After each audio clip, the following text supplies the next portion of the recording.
Allison, are you in the WebEx?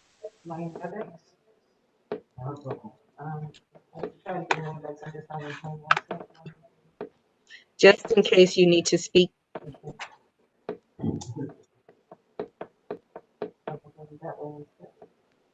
Henrietta, turn your camera off, please.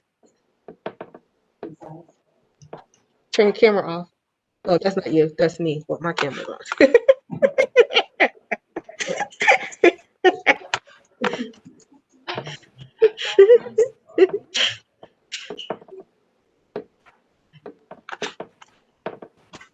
Deanna, and your background is beautiful with trees and everything. It's pleasant background, Deanna. Well, thank you. All right. Now I'm going from there. She just able to hear my voice now. Okay, I'm going to do one more test of everybody in the room just to make sure we're coming through clearly.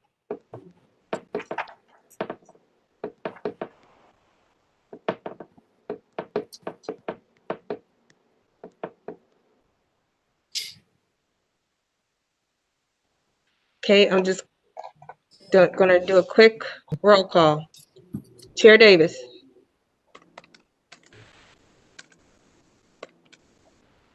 Here. Vice Chair Duncan. Here. Mr. Ford. Here. Mr. Chastain. Here. Ms. White. Good morning. Dr. Tipton Rogers. Here. Mr. Hall. Mr. Hall. Here. Thank you. Mr. Keenan. Here. Thank you. Ms. Camnitz. I'm here. Thank you. Dr. Oxendine. Ready. Treasurer Falwell. I'm here. Thank you. Dr. Oxenden. Ready. Treasurer Falwell.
Allison, can you hear me?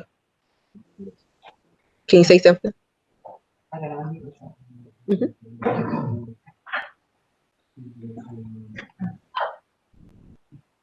Can you hear me?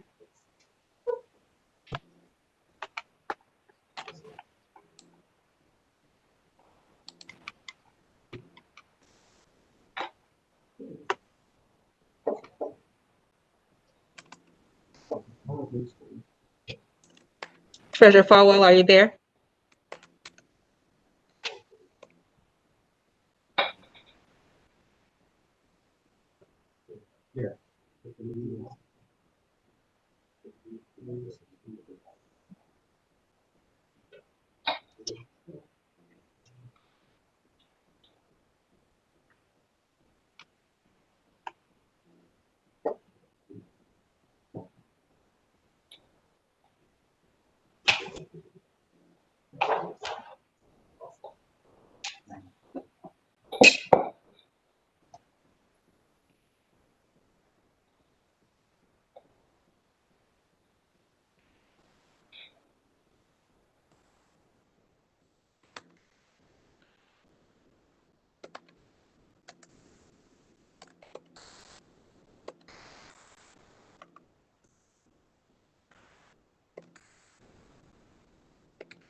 Lou, can you mute yourself, please?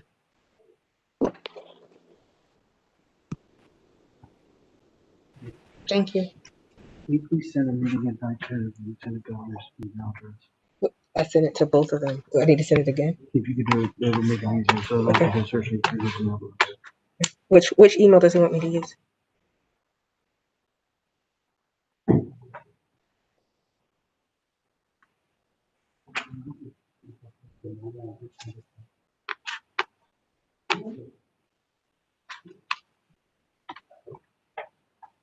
Mark.Robertson@nc.gov. So he wants me to use that one. Okay.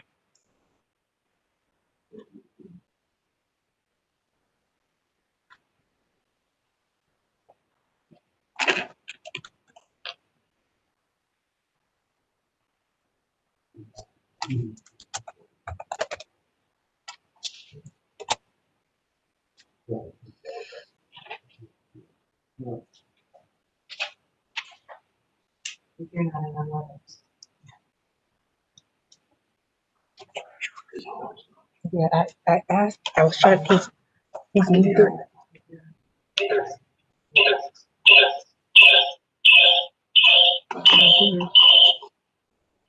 Treasure Falwell.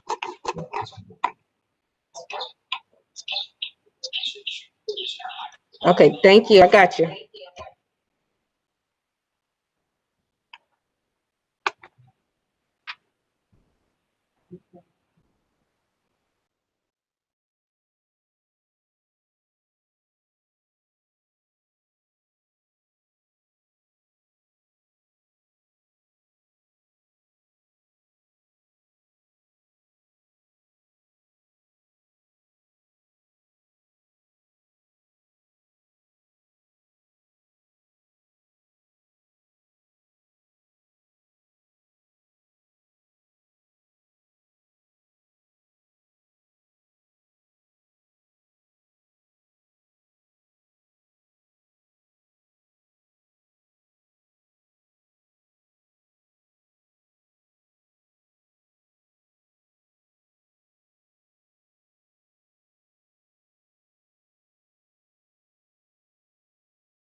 Dr. Stegall, can you hear me?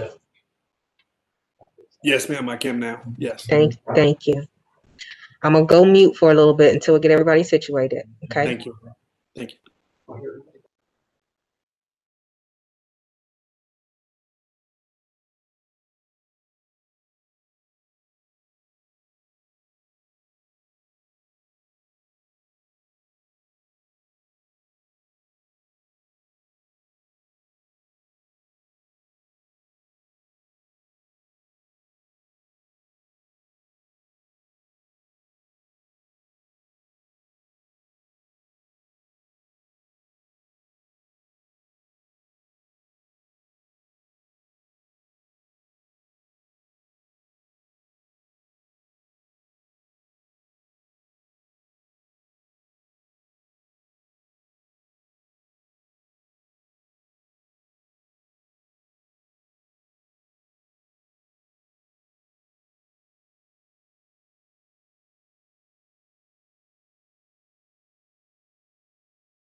Hard to beat. And I can hear you talking as well. And I've got you on there now. Okay. We'll go ahead and share. I see your face and I hear you, Lieutenant Governor.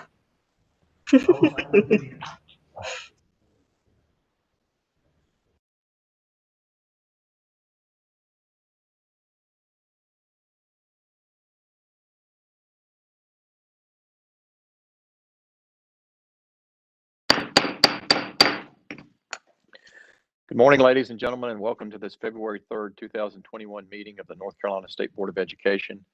I'm Eric Davis, Chair of the Board, and I call this meeting to order. Thank you for your patience with us as we work through some technology opportunities. I now welcome board members and advisors, staff, visitors, online listeners, and Twitter followers. In addition, I'd like to extend a warm welcome to our newest Deputy Superintendents, Edmonds and Taylor, who have started in their new roles since the last state board meeting. We're glad to have you on the team as we prepare to implement our COVID recovery plan in our districts. Your years as superintendents in the field will be valuable to the successful implementation. For our visitors and those listening online, our committee meetings and reports will span 2 days. Tomorrow's meeting will include voting on any items needing action. As we're all aware, February is the month traditionally dedicated to celebrating Black history. As we acknowledge the contributions and struggles of many Black Americans this month, I encourage each of us to learn more of all American heroes such as Rosa Parks, Dr. Martin Luther King, the Greensboro Four, and many others, as well as the hard truths such as the Wilmington coup of 1898. As we reflect and deliberate the issues before us, we're reminded of the many achievements and contributions of Black Americans and how we have all benefited from their sacrifices and their commitment to the ideals of our nation. These are contributions worth celebrating every month of the year. Our collective experiences matter as our students learn and embrace our different perspectives in a unifying way, resulting in a better North Carolina and nation. Board members are reminded that it's our duty to avoid conflicts of interest and the appearance of conflicts of interest as we handle the work of this board. Does any member of the board know of any conflict of interest or any appearance of conflict with respect to any matters coming before us at this meeting? If so, please state them for the record. And if during the course of the meeting you become aware of an actual or apparent conflict of interest, please bring the matter to the attention of the chair. It will then be your duty to abstain from participating in discussion on the matter and from voting on the matter. Board members, you've seen the agenda for over a week and had the opportunity to review it. I ask if there are any requests for changes to the agenda. If not, I request a motion for approval. Chair Davis, so moved. This is Olivia Oxendine. Motion by Dr. Oxendine, second. Second, Davis Wendell. Second by Mr. Hall. Dr. Townsend Smith, will you call the roll? Yes, sir. Dr. Oxendine, Yes. Ms. Chemnitz, Yes. Mr. Keenan, Yes. Mr. Hall, Yes. Dr. Tipton Rogers, Yes. Ms. White, Yes. Mr. Chastain, Yes. Mr. Ford, Yes. Treasurer Falwell, Lieutenant Governor, Here. Vice Chair Duncan, Yes. Chair Davis. Yes. Motion carries. We have an agenda. Thank you. We'll now proceed to today's committee reports, and I note to the committee chairs and audience that all voting on consent and any item requiring action will be completed tomorrow via roll call vote. We'll begin with the Student Learning and Achievement Committee, chaired by Ms. Jill Kamnitz. Ms. Kamnitz. Thank you, Chair Davis. Again, and thanks to my co-chair, Dr. Oxendine, with whom I share the responsibility for the work of this committee. We start with an item of new business today, an update on K-3 literacy, and I believe Superintendent Truett is going to start us off here. Good morning. Thank you so much. Next slide, please. It is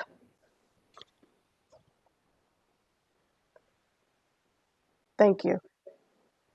I'm incredibly excited that we are starting our meeting today focusing on what really is work that began well before I joined as the state superintendent last summer with the Literacy Task Force of the State Board of Education.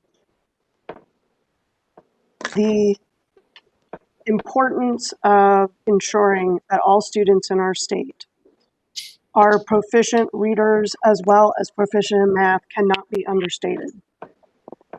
It impacts every aspect of our children's education.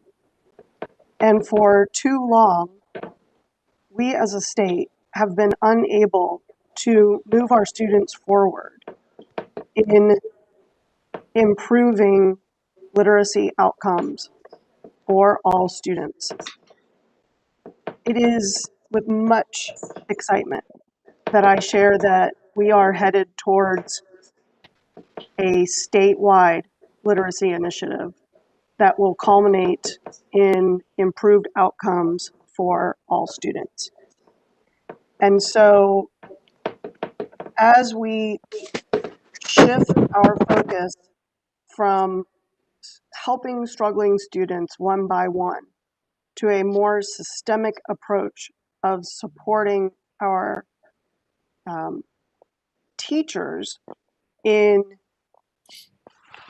learning the body of research known as the science of reading, so that all students will be supported across the state in an equitable way in their ability to learn how to read.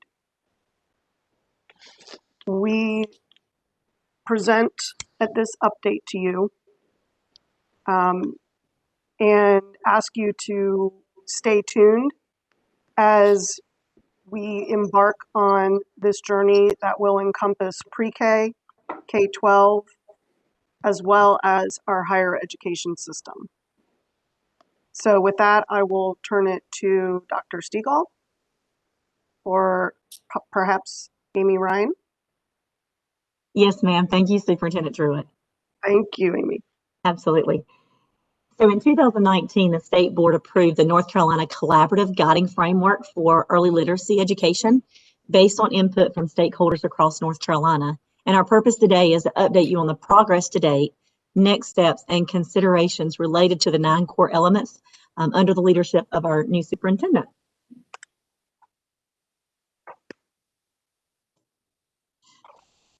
The Collaborative Guiding Framework for Early Literacy Education consists of 9 core elements that include developing a statewide definition of high-quality reading instruction, improving and aligning teacher prep programs, improving reading camp quality, providing reading coaches to support low-performing schools and districts, expanding partnerships to support beginning teachers, ensuring high-quality curriculum and instructional materials, exploring training on the science of reading, providing flexible state funding to support our district actions, and ensuring access to high-quality preschool and strong learning environment.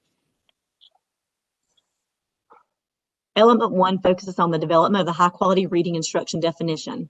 The B12 committee was a cross-divisional internal DPI committee, along with external stakeholders that worked together to develop the K-3 reading definition in July of 2020.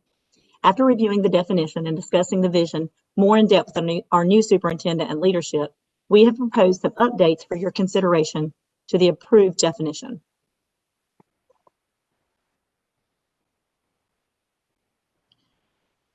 And here you'll see the state board adopted high quality reading instruction preface, as well as the statewide definition of reading instruction.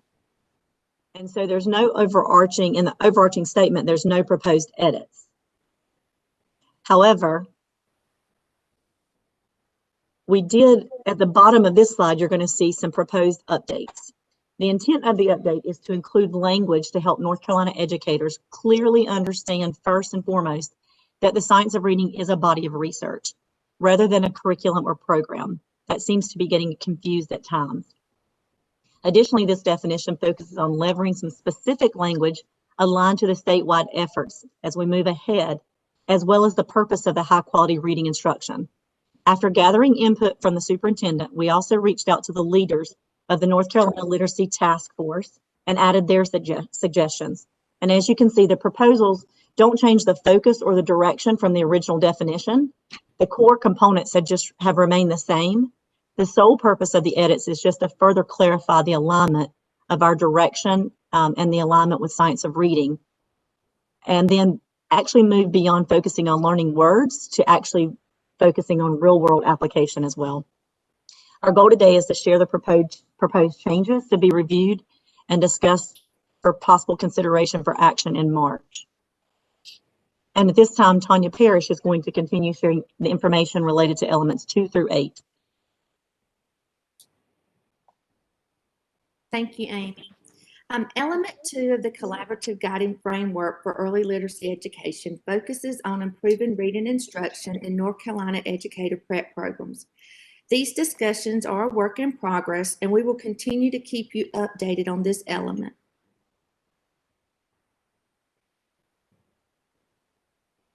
Element 3 is to improve reading camps. One proposal that we are suggesting is to remove the word summer from the language so that it matches legislation to just say reading camp. We have met with legal and we are seeking advice as it relates to whether virtual is an option since our multi-track schools begin reading camps in March, as well as guidance around whether reading camps dates could be extended beyond the summer and into the fall outside of the instructional day. Legislative discussions are currently in progress, and we are waiting for further guidance in light of our unique times.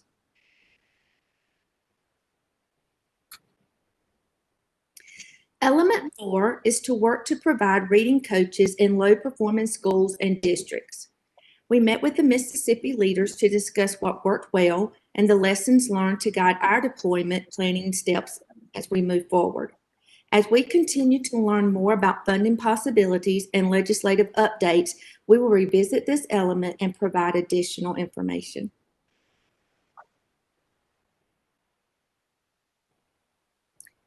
Element 5 is to expand partnerships to support beginning teachers. We currently have a partnership with PackWorks focusing on supporting our beginning teachers. They currently support beginning teachers 1, 2, and 3 in 16 school districts. We also are having conversation with other partners as we develop our statewide Science of Reading plans. As we continue this partnership, we are reviewing the effectiveness and the impact to continuously improve and expand our efforts, ensuring alignment to our work as it specifically relates to the Science of Reading statewide deployment.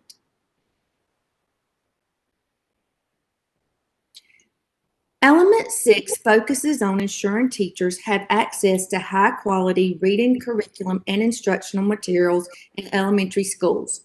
We are just beginning discussions related to this element.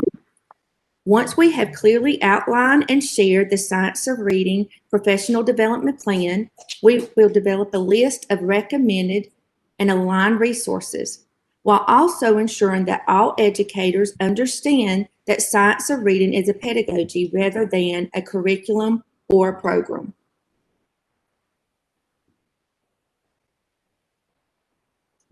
Element 7 is exciting as we are in the initial planning phases of deploying a consistent, aligned, statewide Science of Reading training with fidelity. We have submitted a budget proposal and also reviewing existing funds to support this element. We have an early literacy scan identifying next steps, partners, and processes for deployment. These are ongoing collaborative discussions with partners and legislators as this is our priority. Our next steps include developing and communicating a clearly aligned statewide campaign. A pre-post assessment will be shared with selected districts and schools in February as part of the North Carolina Science of Reading project to collect and analyze the effectiveness of deployment, to make ongoing process improvements, and to monitor teacher content knowledge aligned to the Science of Reading.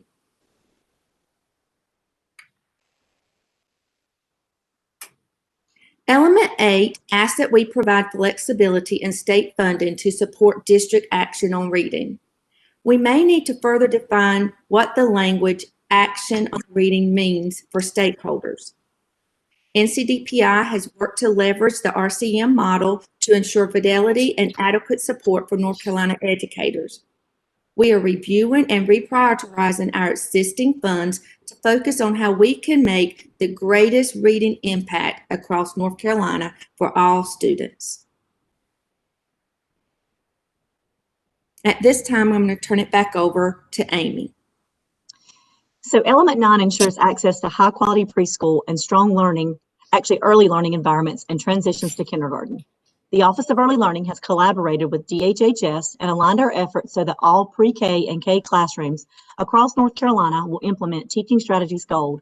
This platform includes a comprehensive early childhood curriculum, authentic embedded assessments that do not interrupt instruction, and aligned resources to our current standards. This is a first of many steps in closing gaps as early as possible. As you may have seen on media platforms, NCDPI also visited Polk County schools where they discovered a preschool promising practice model, proving to be extremely effective. In Polk County, attending preschool is a part of the culture. It is not K-12, it's pre-K through 12. As a result of this visit, the Office of Early Learning has scheduled a follow-up to visit and capture processes proven to be effective during the implementation and possible next steps for potential replication for other interested North Carolina districts. When the Office of Early Learning made updates to North Carolina NC ELI, we had a board member suggest that we consider creating a statewide resource for districts and families indicating what a child might need to be ready for kindergarten. In your resources, you'll find a kindergarten readiness guidance document for educators and parents, including a rubric of skills within each domain, as well as tips and activities to be used where a child may not have mastered any specific skill. This will be shared across our state this month. And as we all know, children do not begin learning the day they walk into kindergarten. This happens the day they are born. The sooner we reach children, the earlier we can begin to close and possibly even avoid gaps. For this reason, in addition to the items already mentioned above, it is essential that we consider the science of reading alignment for our preschools as well. If we don't make this a priority, we are continuing to be a part of the problem rather than solution. After all, we are serving North Carolina's best and brightest and our future.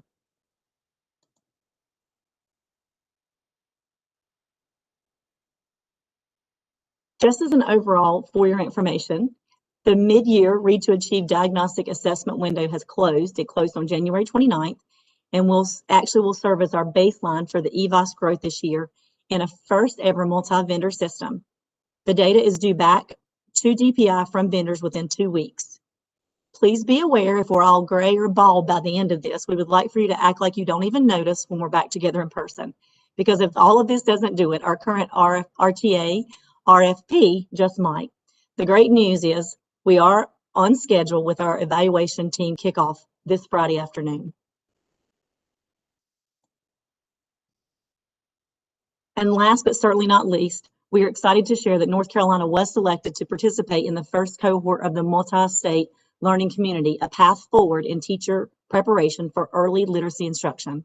Over the next year, we will join teams from 5 other states in setting goals and sharing best practices regarding ways to ensure that teacher prep, licensure, and program approval are aligned to the science of reading. The selected states include Arizona, Colorado, Massachusetts, Missouri, North Carolina, and Ohio. Our kickoff meeting was last Friday, and we look forward to this exciting opportunity and the positive long-term impact it will have on North Carolina. At this time, if you have questions, I'll be happy to answer or have my colleagues help. Questions from the board? Ms. Kamnitz, this is Olivia. Yes, Dr. Oxendine. This is so exciting. And the final thing that you just shared, Amy, about the joining the multi-state collaborative to be in the know and be in the discussions about what is happening in other states in the area of literacy, early literacy. I think that's going to take North Carolina far down the path to closing those gaps, and to go to another word that you use, preventing gaps. My question is, in your PD plan, are you giving any specific attention to the populations of students, African American, Native American students, and others that have these chronic gaps that just the stubborn nature of them just won't go away. Can you speak to that? Yes, ma'am, I'll do my best, and I may also ask for Dr. Stegall and Superintendent Truett to join, but I know right now we were just in the overall kind of general phases and steps as we wait for our superintendent. She shared her vision, and I know she's also has a team working on some of these pieces and speaking with legislation. But with any implementation of any deployment, we certainly are looking at how it impacts all students, not only just the general population, but every subgroup, because I know that's also considered an EVOS, coming from being an administrator as a Title I administrator for 15 years. Those were areas we had to pay attention to. It wasn't just a general blanket overview glance. It really was digging down into the weeds to determine if a child's not performing, how do we respond to instruction? Is that only literacy, or is there something more going on social emotional that we need to meet those needs first? Ms. Cammett, may I answer? Yes, of course, Superintendent Truett. Thank you. And thank you, Dr. Oxendine, for that very important question.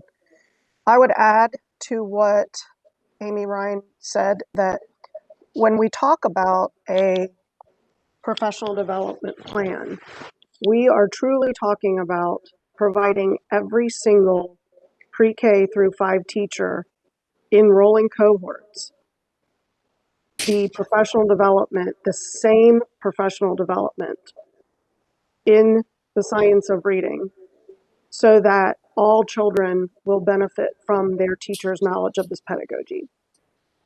And as we continue to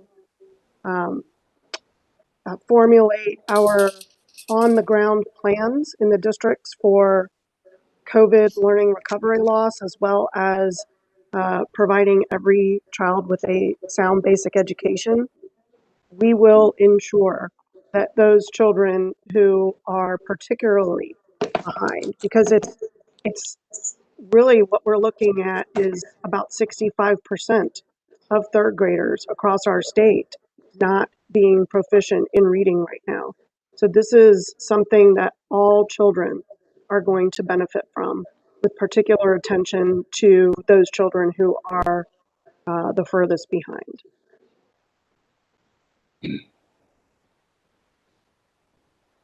Thank you, Superintendent Truett. Other? Ms. Cammett? Yes. Wendell Hall. Yes, Mr. Hall. Thank you. I have a question about Polk County's program, the pre-K. Do you have any specific things that you could share that they're doing different with their pre-K? Are they bringing them in earlier? Are they doing home? I'm intrigued by that particular program. Dr. Stegall, would you like to address that from the visit? Yes, this is David Stegall. We did send a team to visit Polk County because we too were intrigued, because as we've looked over the last few years, Polk County Schools being a rural school district, and their funding not being necessarily highly funded to indicate maybe that money was funding was a big issue for their achievement. We did notice that the school district, and we've known for a while that the school district as a whole has performed quite well on standardized assessments and on student achievement. And so we knew the pre-K was a strong function of what they do there. When we visited, what we found out was, as was mentioned, as many as 80 or 85% of students start school as 3 or 4 year olds. They treat pre-K as an extension of the whole spectrum of education. A lot of that, one of the things that they have unique is in most counties, pre-K is funded through a partnership for children who oversee, pre-K services for the entire county. And remember, pre-K is not just in school districts, it's in churches and community centers. There's lots of places that provide pre-K. In Polk County, they serve as their own partnership for children, essentially. The funding comes directly to the school district, and they manage preschool for the entire county. So essentially, pretty much exclusively, the pre-K services provided in that county all happen in the schools. And this is important for a couple of reasons. One is they have a singular approach to how they implement pre-kindergarten, and it's housed inside their elementary schools. The teachers are trained with the K-5 teachers in the building. So it is it's very much an extension or a precursor to the kindergarten, and they have it's very similar to what other quality pre-K programs do. It allows children to progress, obviously, where they are and at their own pace. But their countywide commitment to pre-kindergarten and parents embracing this as part of the expectation. They essentially gain a year of service for students, academic service. So when students enter kindergarten, many, if not most, of those students are ready for reading and they're academically where they should be, age appropriateness, and they're equipped with the social and emotional piece, having been involved in the school. So it is, again, it's truly a cultural embrace of school starts at 4 years old in this county, and it certainly impacts how students achieve and progress and matriculate through their early grades, which we know impacts how they do further on. So there's no magic formula other than it's a countywide commitment to pre-K. School not starting in kindergarten. School for them starts for most students in pre-K, and by the time they get to kindergarten, those students are excelling and are ready for the academic rigor that goes along with K-12 education. Thank you, Dr. Stegall. I see what you're saying, that the program is totally owned by the school district. So there's a seamless transfer from pre-K to K. Yes, sir. Yeah, that's a huge part of it. They, instead of going through a third party, Right. they do it themselves. Yes. Okay. Thank you, sir. Yes, sir. Thank you, Chair. Get connected. Thank you, Mr. Hall. Any other questions? Chair Davis, did you have a comment? Yes, ma'am. Thank you. In addition to thanking our staff and others that are doing the hard work on this, I just wanted to voice that there is no more important priority for this board than literacy education for our students. As the superintendent said, all other subjects, success in all other endeavors, rest on the success of our students in mastering literacy skills. And so while we have done good work and we've made progress, I would just call on each of us to take longer strides at a greater pace with a higher sense of urgency to move this forward quickly and effectively throughout our state. Our students are really depending on us. Thank you. Thank you, Chair Davis. Hearing no more questions. Ms. Kamnitz, Yes. this is Mrs. White. I do have one further question. Is that okay? Yes, of course. Okay, wonderful.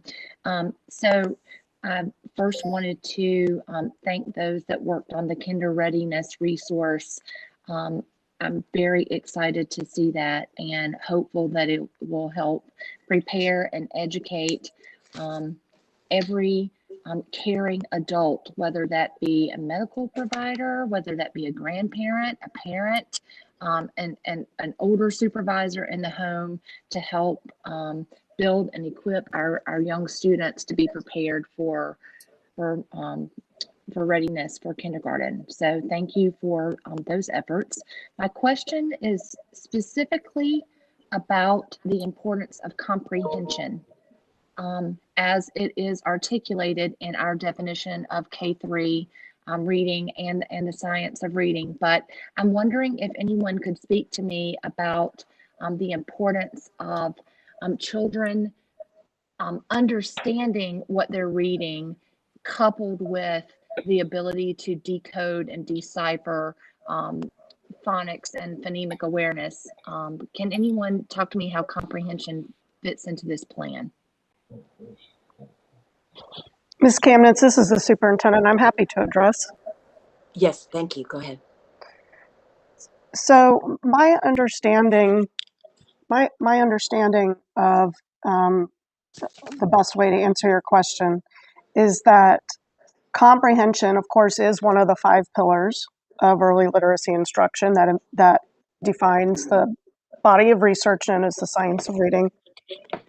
And that comprehension is essential to becoming a proficient. Sorry?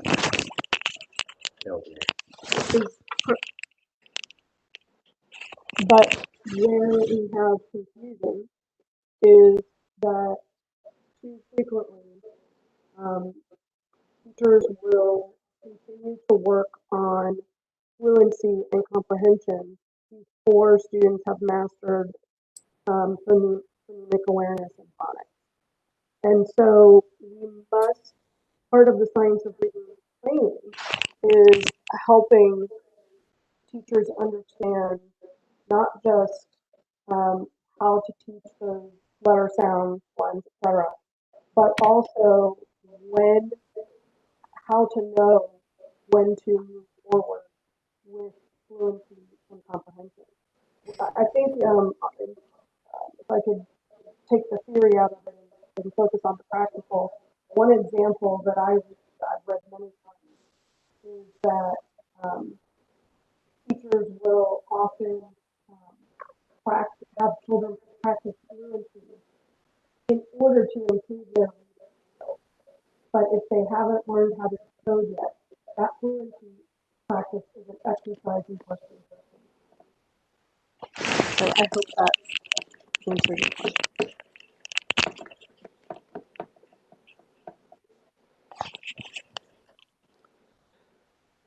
Thank you, Superintendent Truett.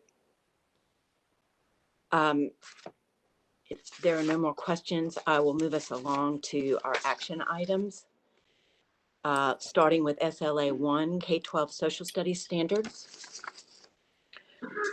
Just to bring us up to date, last June, after many months of work by staff and teachers across the state, the Social Studies team presented us with draft 3 of these standards.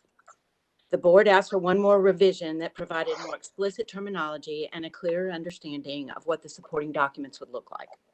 That version, draft 4, was presented in January, which allowed our new superintendent the opportunity for input. Hearing concerns from her and several board members, further changes were made. Since our meeting last Wednesday, we have continued to seek common ground, as you will shortly hear from Superintendent Truett and Chair Davis. Throughout this process, as required by board policy, we had received feedback from more than 7,000 people across the state. During the past week, we have heard from thousands more. Like the board, they have strong opinions and preferences for the various drafts. But tomorrow we are at the point of decision. We have listened to and respected multiple viewpoints, and we must move forward so that our teachers can be ready to teach social studies next fall.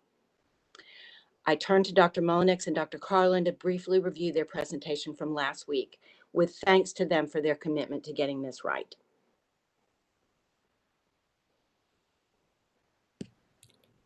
Thank you, Ms. Kamnitz. Just to be sure, you would like us to go ahead and review the slides prior to Superintendent Truett and Chair Davis, is that correct? Yes, yes, if you would go ahead. Okay, yes, ma'am. Thank you. Good morning, Superintendent Truett, Chair Davis, and members of the board. Thank you for allowing us to bring these social studies standards forward today. As Ms. Kamnitz mentioned, we brought these on January 27th and then also at the beginning of January, and we're back before you today. We're going to provide a few reminders, and Dr. Lori Carlin will provide those to you of some key points that we want to be sure are highlighted and lifted up today. So with that being said, Dr. Carlin. Thank you, Dr. Mullenix, and good morning, everyone. We'll go ahead and begin a brief review of this presentation on slide 13, the refinement of terms.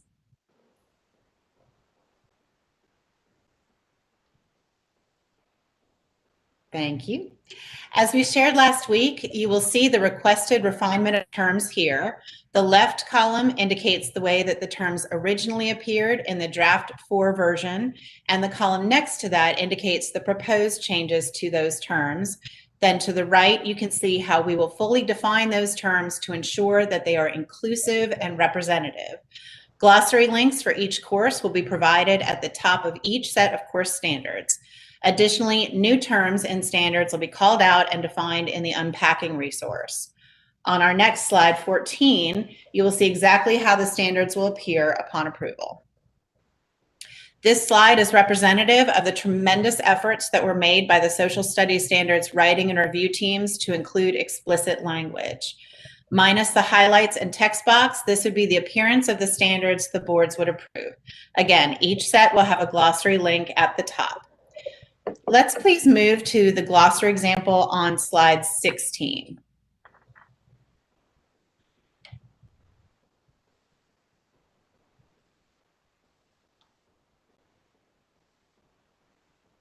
Thank you.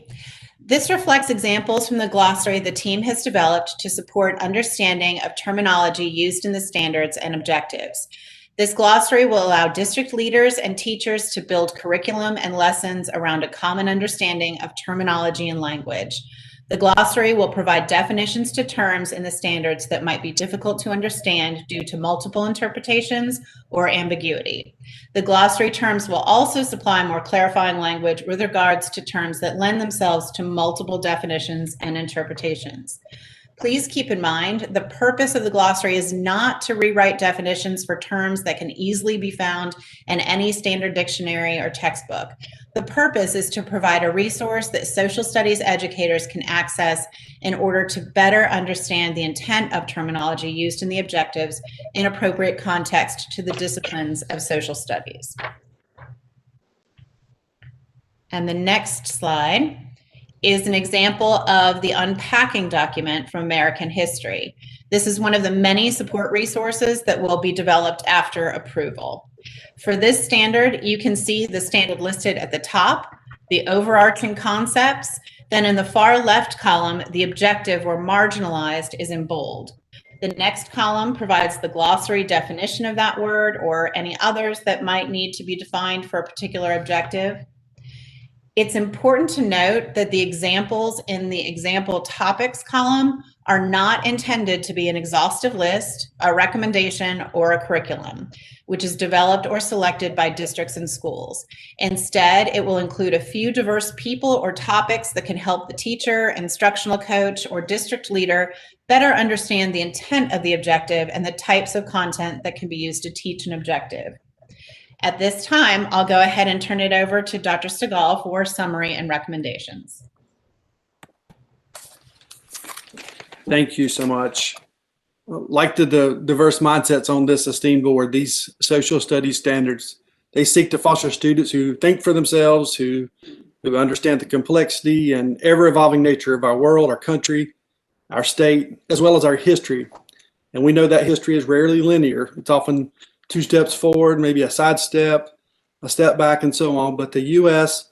and our state, North Carolina, provide many opportunities for its citizens. And we're grateful for an educated populace who are equipped to take on the challenges and the opportunities of the future while understanding the history of our past. We thank you and are ready for answering questions if needed. Before we get into questions and comments, I'd like to go on and ask Superintendent Truett and Chair Davis to talk about what they've been working on.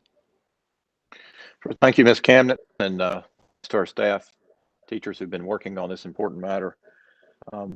As we're all aware, we've received many thousands of emails and other forms of feedback from our citizens and our students.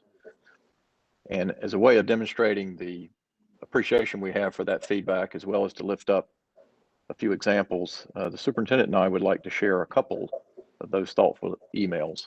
Superintendent Truett. Thank you, Chair Davis.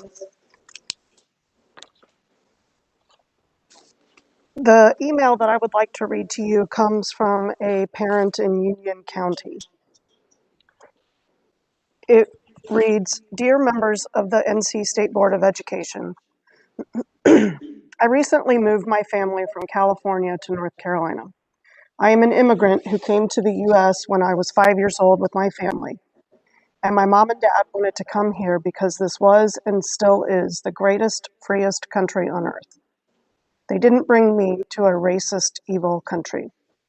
Only here could an immigrant family with nothing but a fistful of dollars and a desire to work hard achieve the American dream. I wanted to write to you because I've heard about your new history curriculum that you are trying to implement. The accusation is that the curriculum follows the tenets of Nicole Hannah-Jones' fictional work, The 1619 Project. I understand she won a prize for that, but with the objection of so many of the leading Pulitzer Prize-winning historians who actually teach and know real history. These powerful objections and dismantling of the 1619 Project are available to all who wish to read them. So that's not the point of the letter I'm writing. Instead, I'm going to make an appeal as someone who grew up in, quote, post-racial America and still went through hellacious discrimination. You see, I was the only East Indian in my classes in the 80s, pretty much all the way through high school. At that time, terrorism, Arafat, the PLO, Gaddafi, etc., were the front pages of all the news. Whether people were Black, white, or Mexican, I had a lot of people who looked at me through that lens. I was beaten up, called names like monkey, camel jockey, and the rest. I've experienced more racism physically and emotionally than the vast majority of people my age or younger in this country. But here is the point. I could have been bitter about coming to America and seeing everybody here and the country as racist and hateful. But I didn't, and I don't. For every one person who was mean to me, there were a dozen of all races who were my friends. We don't whitewash history, but we don't rewrite it either. The American founding was not based on slavery. It was based on the desire of the colonists to be free from the boot of England. And yes, for the next 100 years, we went through a terrible struggle internally, culminating in a civil war where 500,000 men died and hundreds of thousands were injured, all to finally exterminate slavery. Then for the next 100 years, we went through Jim Crow era, where Democrats sought to achieve through unjust civil laws what they couldn't achieve in war. But even that internal struggle we overcame, thanks to people like Frederick Douglass, Booker T. Washington, Martin Luther King, Elijah Cummings, and countless other freedom fighters. America's history is like every other country, marred by tremendous good and tremendous evils. But we did what few other countries have done. Overcome that evil to create a just and fair society where all who embrace the principles of our negative rights in the Constitution and our culture of freedom and self-determination can not only live free, but succeed and thrive in a way that no other country can provide. America is the greatest country in the world, and we have a bright future if our kids learn its real history, but more importantly, the principles of freedom, God, and patriotism that made it the greatest country in the world. This is the country whose unique capitalist system made the modern age, lifted billions out of poverty, and created the greatest technological, healthcare, housing, quality of life, economies of scale in human history. We defeated the greatest single evil the world has ever seen, socialism in the form of the communist Soviet Union and the fascism of Hitler. American children need to learn all of history accurately, but they also need to understand that the bloody history and inequality that has been in every country in the entire world, civilization after civilization since humanity started recording history, from the Assyrians to the Babylonians, from Rome to Charlemagne, from the Holy Roman Empire to the Mughals to the Great Khans to the Spanish and British colonial empires. All of human history is a long, bloody wash of injustice and death and human slavery. Sure, we did great things, but not until America and the American system was there a country that allowed people to unleash their human potential and built on the foundation that government was not the ultimate power in people's lives, but there to serve the people and be limited and controlled by the people. Children cannot love and defend a country if they are taught to hate it. If they are taught false history and that their entire country is a slave state, and that unless you are, quote, white and, quote, privileged, that you can't get ahead, no matter what you do or how hard you work, they will grow up to be defeatist in their thinking, cynical about their futures and the country, and hate every principle and opportunity that gives them the chance to succeed. And I will add my own thoughts here briefly, and that is this.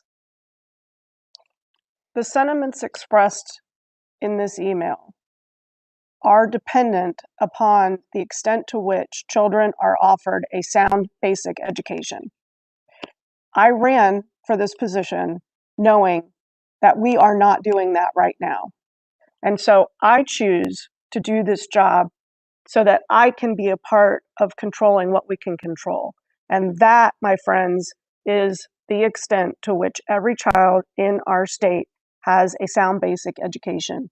We are not providing every child that opportunity right now. And that is why we do the work that we do. Thank you very much. Thank you, Superintendent Truett. Sorry, is this echoing? Okay, all right, great, thank you. Thank you, Superintendent Truett, and I would add to that thoughtful email one that resonated with me. It begins with the word hopeful. I live in Asheville, North Carolina, and I've worked as a school library media specialist in both our Asheville City and Buncombe County school system for many years. I'm deeply encouraged by the possibility of public schools offer to help us integrate our society and decrease inequity by offering all students opportunities to learn, grow, and succeed. I'm so excited and hopeful about the new proposed social studies standards. Our American society, while offering the promise of freedom and justice for all, has also been built upon systemic inequality, from slavery to Jim Crow to school segregation to unequal access to education, housing, and generational wealth. We educators see it clearly in our school populations: achievement gaps, unequal access to resources, racially charged insults. It saddens me to see the missed opportunities to support our students in examining and working to solve these problems in our K-12 schools. But our schools are places that help us to solve problems, to make positive changes that ripple out to our communities and build a healthier culture. The new standards that invite students and teachers to critically examine the impact of systemic racism and consider the voices of marginalized populations offer important opportunities to help white students, Black students, and other students of color work together to solve these issues that are not going away. To be successful learners and members of society, it's critical that young people understand history and how to work together to build healthier futures. I know you've all gotten pushback on these issues. However, I hope you'll see that encouraging nuanced, diverse perspectives on and critical thinking about our American history does not diminish our country's well-being or merit. Rather, it shows that we're a nation that's willing to grow, evolve, mature, based on truthful and comprehensive analysis and accountability. And I'm excited for the growth opportunity that these standards present. I hope you will vote to approve them and do your part to use education as a tool to make positive changes in our society this week. So along with those two items of feedback and all the others that we've received, the superintendent and I have done a great deal of thought, particularly around the issue of the tone of the standards and trying to ensure that they create the appropriate balance of celebrating our achievements and the wonderful goals that we aspire to and have achieved in many ways, as well as the opportunities to learn from our shortcomings. And so based on that concern about tone and wanting to clearly communicate what we see as the intent of these standards, we offer the following preamble, which I'll turn to the superintendent for. Thank you, Chair Davis. Sorry. Thank you, Chair Davis. I want to be clear now that I am responsible for this preamble. These are my words.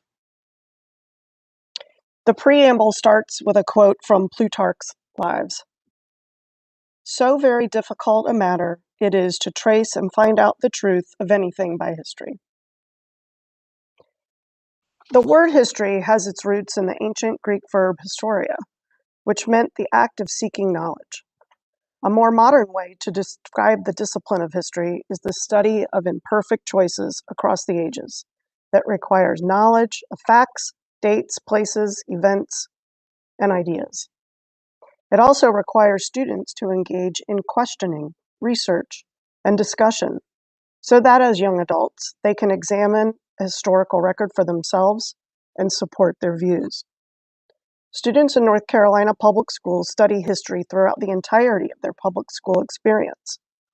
While the public at large may not agree as to why it's important that students learn geography, civics, and history, the North Carolina State Board of Education believes that our collective social studies standards must reflect the nation's diversity, and that the successes, contributions, and struggles of multiple groups and individuals should be included. This means teaching the hard truths of Native American oppression, anti-Catholicism, exploitation of child labor, and Jim Crow, to name a few, while simultaneously teaching that the U.S. Constitution created the world's first organized democracy since ancient Rome, and that 90 years into our country's history, President Lincoln ended the United States' participation in what had been more than 9,000 years of legalized slavery and human bondage in nearly every corner of the world. However, it is important to remember that history itself doesn't provide the sole explanation for why we have injustices, racism, and discrimination today, be they institutionalized or localized. Our human failings have at times taken the form of racism, xenophobia, nativism, extremism, and isolationism. We need to study history in order to understand how these situations developed, the harmful impact they caused, and the forces and actors that sometimes helped us move beyond those outcomes. In the words of former Secretary of State Condoleezza Rice, the Constitution is the very document that the likes of Thurgood Marshall used to bring systemic change to our country. In practice, these standards represent the framework around which teachers will devise their students' day-to-day classroom experiences with social studies and history. They are not a curriculum and do not limit individual teachers or district decisions about what historical events to explore.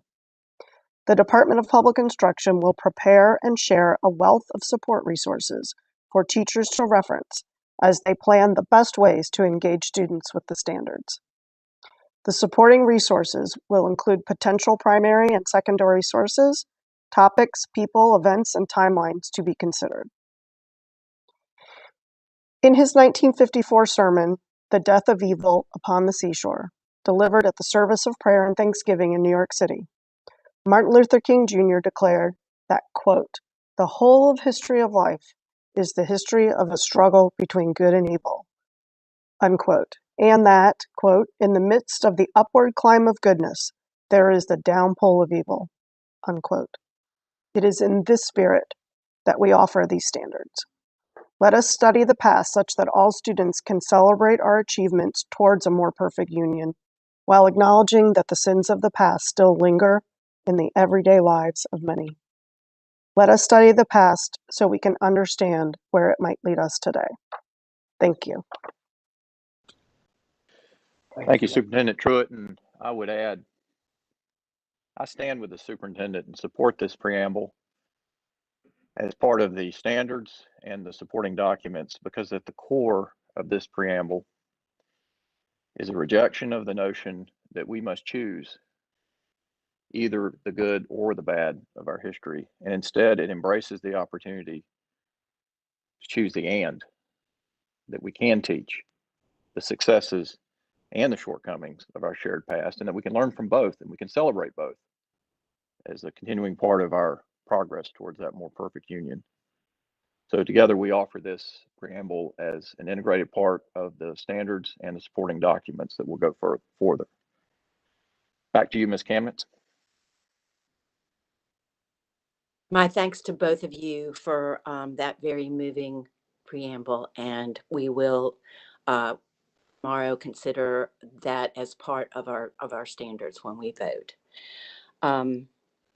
Just to clarify along those lines, that the motion that we are discussing is to approve the standards, including the preamble that were just presented by the staff, along with a requirement that the board will review and approve the final version of the supporting documents. At last week's meeting, we heard from many board members and advisors. I would ask those who did not have the opportunity to speak to begin our discussion today, and then we'll open the floor for everyone. We have a long agenda, so I would ask that the latter speakers limit their time to 3 to 4 minutes. And if I may take off my chair hat for just a moment to start us off, I believe that across our state and our nation, we need to continue to reflect on these issues that have been raised by the standards. I love this country and I'm inspired by its history. But I believe that as we benefit from the vision of the founding fathers, we also owe it to them and to our fellow citizens to continue their efforts toward a more perfect union. I believe we need to talk about racism, including systemic racism, about identity, including gender identity. And I believe that the proposed standards and the supporting documents to come will allow and encourage our students to have those discussions. We have heard their voices. They are asking us for those discussions. I'd now like to ask board members and advisors who did not have an opportunity last week to let me know if you want to share your thoughts with us. Ms. Kamnitz, it's Matt Bristow-Smith. Yes, Dr. Bristow-Smith, go ahead. Thank you. And board members, allow me to begin by saying that I was so encouraged last night in reading the new preamble to those standards. Certainly love hearing Superintendent Truett read that today. And certainly the reading of public comments by Superintendent Truett and Chair Davis is just further encouraging, if only as an example of how thoughtful civil discourse can occur. This board has been increasingly committed to serving each and every scholar in our state. I've seen that even in just my 18 months as an advisor on the board. This board has put forth a bold 5-year strategic plan, and it's challenged us to eliminate opportunity gaps.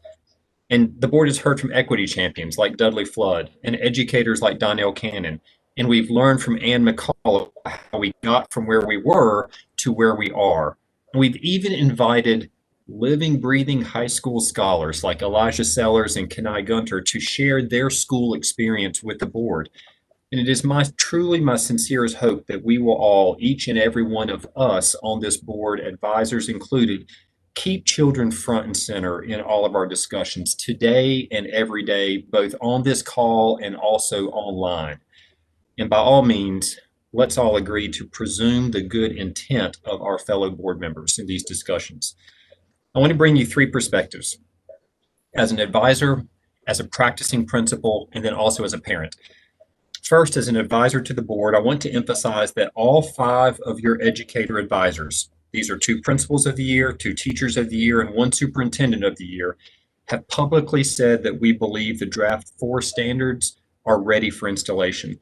The 5 of us are not united by political ideology. We don't know how we vote, and we don't talk about politics with one another.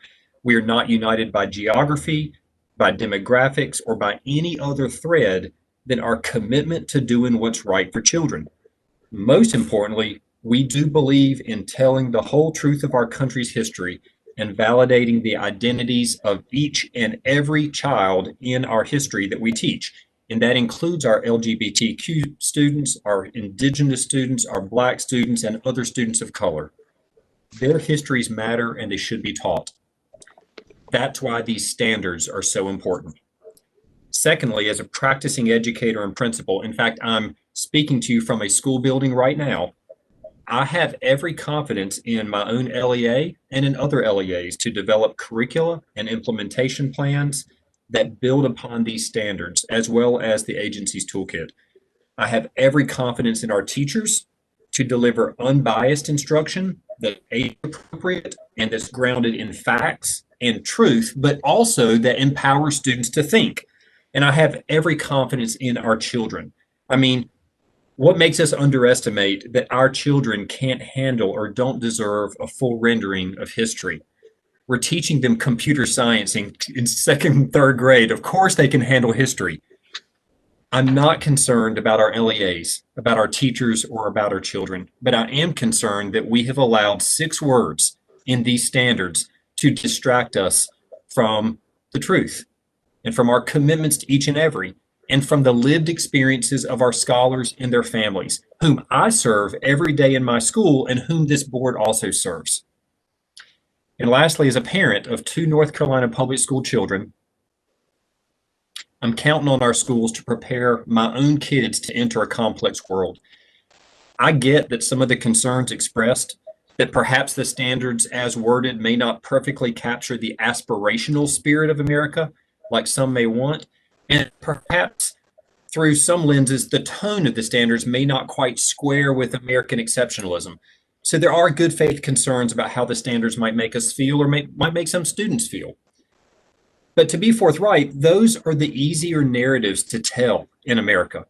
The ones of underdogs overcoming all odds, or personal success achieved through hard work, or great talents being allowed to flourish. Those are the easier narratives to tell and to teach. These standards are so important because they ensure that the more difficult narratives also get taught, and that they're not forgotten, and that they are not erased, and that we look backward with clarity while we also look forward. If I were a student in North Carolina's public schools, no matter what my family heritage or background or identity, I would want to be taught the truth, warts and all, and it is fully American to do so. What a service we do our children if they're great. What a great disservice we do our children if their great epiphany about the real world is they didn't teach us that in school. Thank you, Ms. Kamnitz. Thank you, Mr. Bristow-Smith. Other voices? I can't see the chat today, so you're gonna have to speak up if you want to share something with us. Ms. Kamnitz, if I may, it's Mr. Cook-Tomberlin. Yes, please go ahead. A Thank you. voice from our student advisor. So as a student who has experienced the formal social studies curriculum, I would like to say that I am entirely in favor of the current draft form. I know this curriculum may be offensive to some, and I have heard the grievances that this curriculum would promote anti-American sentiment or that our history should not be viewed through the lens of race. However, it is an undeniable fact that for centuries, numerous groups of people have had their life experience in America largely dictated by their race, ethnicity, gender identity, or creed. I find it incredibly disingenuous to perpetuate the myth of a perfect American history. America has been the source of tremendous human improvement and advancement. However, it is irresponsible to promote only one version of our history. It is paramount that we provide our students with an honest, objective description of our nation's shortcomings from the mouths of those whom it is wrong. The goal in this educational approach is not to disparage our great nation, but to be forthright about its faults, so that we may provide the younger generations of North Carolina students the knowledge to avoid the mistakes of our predecessors. I understand that the truth in these instances is often hard to swallow, but that does not mean that we avoid telling it altogether. Thank you, Mr. Cook-Tomberlin. Others?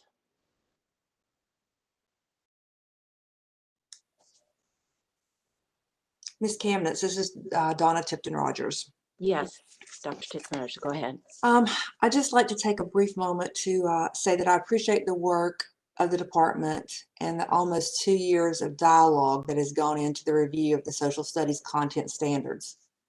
I feel that it has been a clear example of feedback-based information gathering from a variety of stakeholders. It has been research-informed, improvement-oriented, and process-driven. It exemplifies what history should be: the study of change, the study of growth, and the study of knowledge. With the undergraduate degree and graduate degree, both in history, I can say from my point of view that I have spent some time over the last few weeks in self-reflection, an effort to remind myself why we study history and the importance of sharing these academic reasons with our students. And with that, I came up with the following reasons. Number one, we need to ensure that great deeds are not forgotten. We need to understand the present and prepare for the future. We need to provide a moral lesson, a model of good behavior, and a warning about evil. We need to understand history as one's nation to increase patriotism and a sense of identity. We need to encourage civic participation and citizenship. We need to study history in order to lessen prejudices. We need to appreciate the arts and literature, but we also need to foster personal growth. Our children of this great state deserve nothing but the true, honest, and best education that we can provide. As I said earlier, history is a study of change. And by adopting these social studies, new social studies standards, we are embracing the essence of what makes the study of history useful and our nation great. To include racism, identity, and discrimination is what we should do. Thank you. Thank you, Dr. Tipton-Rogers. Anyone else who hasn't spoken yet before I open the floor a little more broadly? Hearing nothing, is there any hearing from not anyone here? Is there anyone else who would like to speak? Yes, as Camnitz, this is Eric Davis. I'd like to speak. Yes, of course. Go ahead, Chair Davis. So again, my thanks to all who've worked on this most difficult topic, and also all those who've expressed their personal and heartfelt opinions. In reflecting on this issue, it's reminded me that in so many ways, social studies is both the cumulative summary of all of our family histories, woven together into a rich tapestry of strength. So in my family civic lessons of sacrifice and hard work, I understood at an early age that I carry the name of the Confederate president. I heard stories of a great-grandfather who sacrificed a limb at the first day of Gettysburg, and another who stacked his arms, furled the flag at Appomattox, and walked home. I heard other stories that generated great pride and accomplishments of my family, such as my grandparents escaping from dirt-poor cotton farms as orphans in order to toil 6 days a week in a loud, dust-filled cotton mill. Sacrifices that me and my family today are the beneficiaries. Stories that make me proud to be a Davis and a North Carolinian. And yet, whenever I ask a probing question about my ancestors, more often than not, my dad would say, "Son, just as my dad told me, best not to ask too much about our family history. You may not like what you find." So the message was clear in the old Southern tradition: celebrate what we're proud of, but let's not talk about the unpleasantries. Well, I must admit that I do get angry when I feel that I'm being blamed for what happened before my lifetime.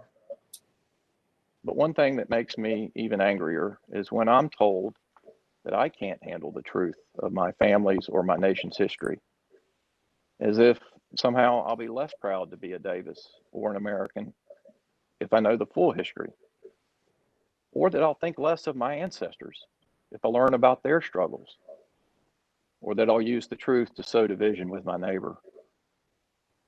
You know, the one thing that might make me a little less proud is to be denied the truth by those in authority over me, only to later discover the truth on my own.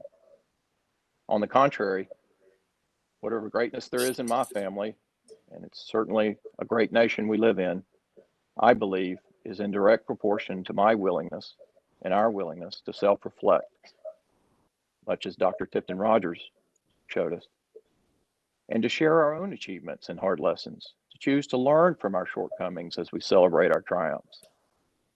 To me, that's the essence of these social studies standards. In fact, whether these standards sow the seeds of division or unity, increase racism or racial harm, or result in more acts of hatred or brotherly love, depends less upon the tone of the standards, but much more on our tone and the words we use and the actions we choose as the leaders of our public school system, leaders of authority and power in the public trust. I'm just supremely confident that our teachers and students can handle the truth of our history, both good and bad, and I'll not deny them the opportunity to learn from our achievements or our shortcomings.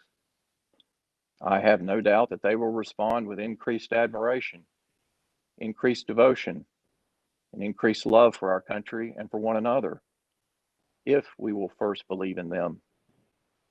And even more importantly, our students will be better equipped and skilled in making their own decisions and in moving us closer to the ancient standard of treating others as we would want to be treated.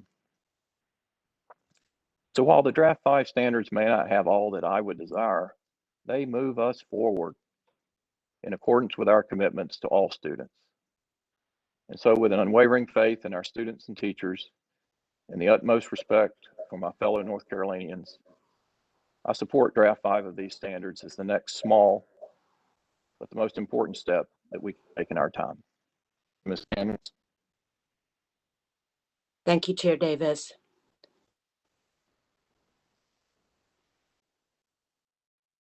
Ms. Kamnitz, this is Mariah Morris. Yes, Ms. Morris, go ahead.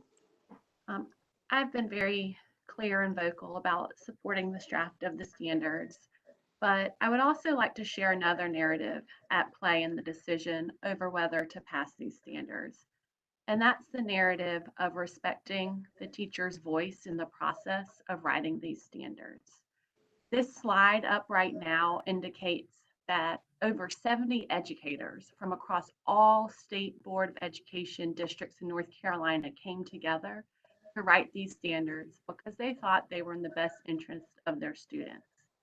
This slide also points out that over 7,000 stakeholders responded with an 85% overall favorable response to the adoption of these standards. When we talk about teacher recruitment and retention in North Carolina, part of that conversation is in how we respect our teachers as shared decision makers in the art of teaching. And I think we have to think about the implications of supporting and respecting our teachers as professionals to know that they will not portray these standards in a way that is anti-American or divisive, because at the core of every teacher's mission is the growth and development of their students. And I think we need to trust our teachers to share these hard truths in a very respectful and responsible way that is very age appropriate, and understand that they are true experts of teaching and curriculum, and support their efforts to come together to write these standards.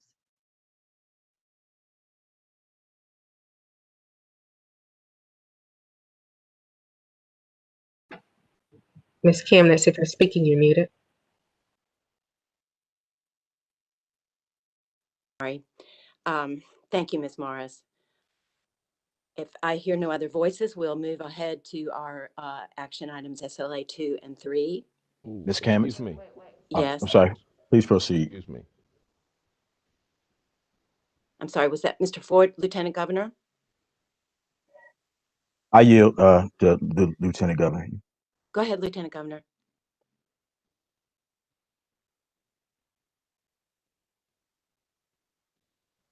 Hello, sir. Thank We'll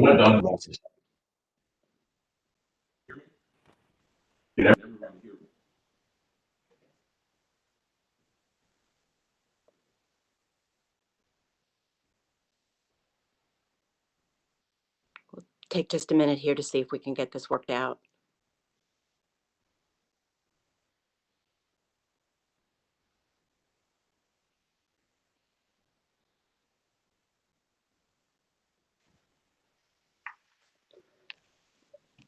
While we're working on that for Lieutenant Governor, Mr. Ford, do you want to go? Governor Robinson. Hold on for a second. Yep. Okay. All right.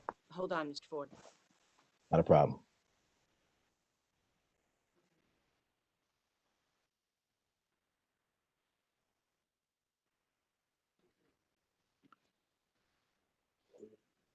This is Lieutenant Governor Robinson. I think most of you all know where I stand on these standards, but before I say anything about these standards, I want to say something that's very distressing to me. Now, we hear a lot about inclusion. We want to include all voices. We want to give everybody a seat at the table. We want to hear everybody. We want to hear everybody's story. Something that distresses me about that is this. I took a look at, I believe it's Durham Public Schools, I believe, has a Black Lives Matter Action Month. Black Lives Matter is an organization, and I don't care who does it like this, but it's in the street chanting the slogan, pigs in a blanket, fry 'em like bacon. What do we want? dead cops. When do we want them? Now. They were chanting that in the streets. And in our public schools, we allow them a voice. I'm the lieutenant governor of North Carolina, the first Black lieutenant governor of North Carolina. Now, I was invited to speak at a school right here in this state. And there are administrators and teachers that don't want my voice heard. That inclusive? Is that inclusive? What is it that they're afraid of that these children might hear from me that would damage them? That I was poor, but I overcame poverty? That I believe that America is the greatest nation on earth? And if they work hard, they can do anything. Are they afraid of that message? Why would educators be afraid for the first Black lieutenant governor? 3 million votes. I received more votes than the president of the United States in this state. Why would they be afraid for me to walk through their doors? Is that inclusive? I am so sick of hearing that word because conservative voices have been pushed education at every turn. We invite people to wear masks and t-shirts and hats and say Black Lives Matter, but we kick kids out of class who wear blue line t-shirts and Make America Great Again t-shirts and even American flag t-shirts. So let's not talk about inclusion until we are ready to include everybody's voice. And as long as we're talking about inclusion, let's talk about the 27,000 signatures that I have on a petition that are patently against these standards. The only responsible course of action right now, when you have television stations depicting a Black man as a Klan member, depicting a Native American woman as a Klan member, these standards are divisive and they have become divisive, and there are still serious questions around it. And it would be irresponsible for this board to pass them at this time. I know it's going to take time to do more work, but there are enough people in this state who have questions about and concerns about these standards that we need to go back to the drawing board again. And I'm one of them, just one of many. And I reiterate my statement again. We talk about inclusion when it comes to education in the halls of our classrooms. We need to think about school systems that will allow Black Lives Matter with the inflammatory rhetoric that they spread. They will allow them in the hallways of our classrooms. It won't allow the first Black lieutenant governor of North Carolina in the classroom as well. Something's wrong. We need to figure it out. And it starts with figuring out these standards. So again, my vote is no. And I think the only responsible thing that we should do in this situation, all the turmoil around this, is to go back to the drawing board and try to get it right for the people of North Carolina, because the people in North Carolina are not in agreement with what we have here. Thank you. Thank you, Lieutenant Governor. Mr. Ford. Yes, Madam Chair. I'm going to go ahead and set my timer to honor your your time limit here. Thank you so much. More specifically to the proposed North Carolina social studies standards, I first want to pay homage to the educators from near and far who have dedicated their time to working on these standards. And I want to let you know that I see you and appreciate your work. And I do think that the debate over these standards presents a very interesting paradox. It's the paradox of inclusion and division. The first Thursday of every month, we meet and many of us recite the Pledge of Allegiance, the last line of which says, one nation under God, indivisible, with liberty and justice for all. And I mention that because I find myself asking the question, how can being more inclusive of and doing justice to other people's perspectives be seen as simultaneously divisive? It's an interesting new mathematical equation that assumes division by addition. If we fail to permit other outlooks, other experiences, visions of the world and our society to be told, it questions whether we really believe in the freedom and the liberty that makes the United States of America so unique. Can we hold up a mirror to ourselves, knowing that what we see is completely dependent on where we stand, or in some cases, where we are forced to sit? I have gotten numerous emails on many different sides of this issue. And if I could kind of categorize them, they fall into two general buckets. The first being that students should be taught to love the country, to know that the United States of America is the greatest nation on earth, and that they are lucky, blessed, fortunate to live here. That's number one. Number two is the sentiment that just teach the facts, the truth, without any bias or political slant. Don't indoctrinate them or tell them what to think. Allow them to think critically. I want to confess that I understand the sentiments of many of these emails, as well as those of my colleagues, and their apprehension rather to adopt these standards. I can empathize because as a social studies teacher, I know that every culture, society, nation, or civilization has its sacred stories that it tells itself about itself. They help to create cohesion, collective identity, and a sense of fictive kinship. These folkloric traditions are often important and they serve a purpose in the lives of many. I think about the story of the twins Romulus and Remus being raised by a she-wolf as the origin story of Rome. And as we open up the potential to explore diverse perspectives, experiences, and outlooks that do not conform to the dominant traditions, there's a legitimate and palpable fear that we will lose the country as we know it. The despair is based on the idea that if we permit the teaching of history that contradicts these sacred stories, it will diminish the love of the country and instantly replace it with hatred. If we teach the truth as experienced by non-dominant groups, we'll lose the sense of Americana that animates our patriotism. I get that, I do. But I want to tell you that the notion that if you don't blindly gush with unquestioning adoration for your nation, then you are un-American, undemocratic, or teaching hate, that these are extremist positions and only sees the poles on each end of that debate without respect to the complexity or the nuance. The flawless, exceptionalist characterization of our country is well represented in our education and has been historically. However, telling of other people's stories requires us to think critically about that. Here we are during the first week of Black History Month. The concept originated by Carter G. Woodson, the author of the very timely text, The Miseducation of the Negro. And I promise to close here. The necessity of making an effort to teach unpopular history is self-evident. It requires us breaking out of both the gender binary and the racial binary. And I'll close by saying this. My colleagues know that over the weekend, I sent them a video of the recorded speech from Dr. Martin Luther King titled The Other America. In it, he goes on to talk about the dominant narrative of the United States. And he talks about this other America that's not often talked about.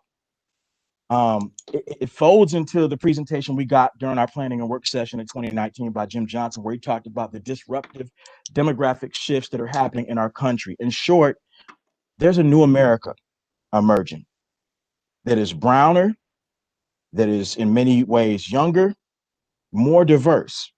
And the question before us is, will we adopt standards that are representative and inclusive of this new America, where the other America Dr. King spoke of is now part of the dominant discourse?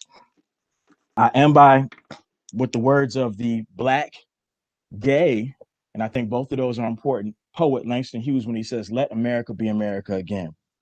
He says, let America be America again. Let it be the dream it used to be. Let it be the pioneer on the plain seeking a home where he himself was free. America was never America to me. Let America be the dream the dreamers dreamed. Let it be the great strong land of love, where never kings can connive nor tyrants scheme, that any man can be crushed from one above. It was never America to me. Is Langston Hughes un-American? Is he undemocratic? Is he a radical liberal? Or is he an American with a different story that deserves to be represented in the standards we teach to our children? Thank you for your time. Thank you, Mr. Ford. Ms. Kamnitz, this is Olivia. Go ahead, Dr. Oxendine. Thank you very much. Board members and those of you who are listening in the audience, I don't have a outlined speech before me. As a matter of fact, I have a couple of pages of notes and I have written in the margins and in between lines, and it's a mess actually. So pardon me if my thoughts are not coherent and not strung together very well, but I hope the essence of my message comes through in the end. And I certainly will be mindful of the time. Interesting, Mr. Ford, that you ended your comments by reciting from Langston Hughes. I had no idea that he was gay. I certainly know that he African American, because when I began teaching many years ago, I so enjoyed reading and studying and listening to my students recite his works. As a matter of fact, I was just looking over some of his material recently. Not long poetry, but very powerful in the message therein. And I want to kind of go in reverse for a minute and go back to Superintendent Truett's reading of the preamble. As a matter of fact, I began paying attention to the preamble early this morning as I prepared for this meeting, going through the attachments and finding out if I were going to present today. Actually, I thought, oh my goodness, it may be today rather than tomorrow. So I came upon the preamble. I am not going to read it to take up any time to read the preamble, but I want to focus on a section that I think captures my concerns about the standards. I think, because I don't know that I feel like I've shortchanged the world of listeners when it comes to expressing my concerns. I'm so pleased that the American Indian perspective is certainly in the standards, and Stacy played a role in making sure that happened. So I cannot end this conversation without saying I'm very pleased that that's happened, and I hope that the American Indian voice will always respected, and the plight as well as the progress of Indian people will remain as with the other groups. But here we go. However, it is important to remember that history itself doesn't provide the sole explanation for why we have injustices, racism, discrimination today, be they institutionalized or localized. Our human failings have a form of racism, xenophobia, nativism, extremism, isolationism. We need to study history in order to understand these situations, developed, the harmful impact they caused, and the forces and actors that sometimes helped us move beyond these outcomes. Therein, those last few words, and the forces and actors, I feel as though in the name of balance that the standards do not explore and examine and raise to the right elevation the progress this country has made past the civil rights era, past the adoption of the passage of the 14th and 15th Amendment. And if my remaining desire, if it were possible, is that we could go back and give attention to something past and. So there it is in that section. It was almost magic when I came upon it. Here is what I hope doesn't happen, and I'm going to put myself in high gear. Here's what I hope does not happen in classrooms in North Carolina, and I'll go back to a situation that hit the news about 3 weeks ago in Cupertino, California, where the third grade teacher asked the third graders, 9 and 10-year-old students, to list and rank their privileges. Number one, does a 9-year-old really have a good concept of privilege? What about the 9-year-old students who don't have much? Perhaps a homeless child who at the end of the day is going to the backseat of a car or in a tent under a bridge. Privilege. What about the 9-year-old who has a long list of privileges? What does that do for the children's self-concept? We talk about the formation of self-concept and what is the factors that lead to that.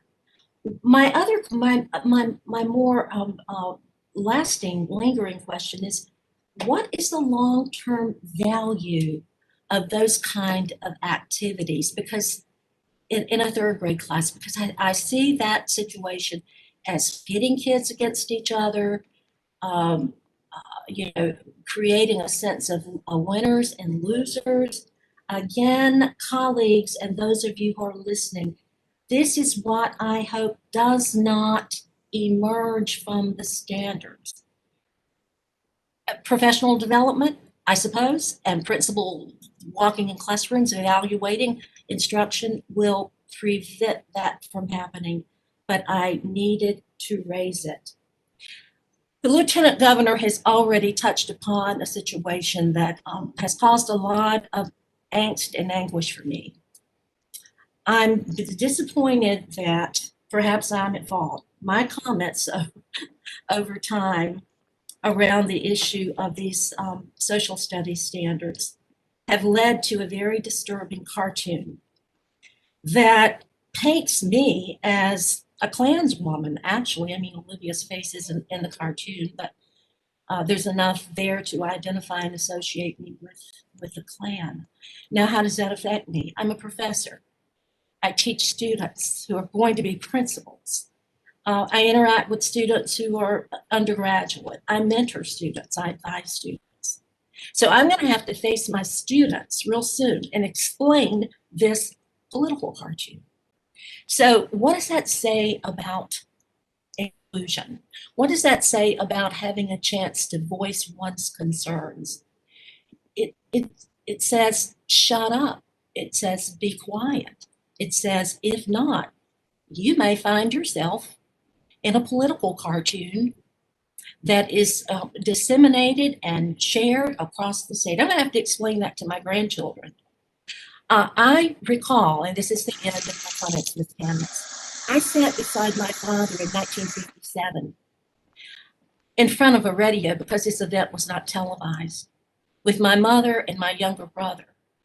And we listened intently to Lumbee Indians chase out the KKK. It is known in history as the Hayes Pond event in the Lumbee history.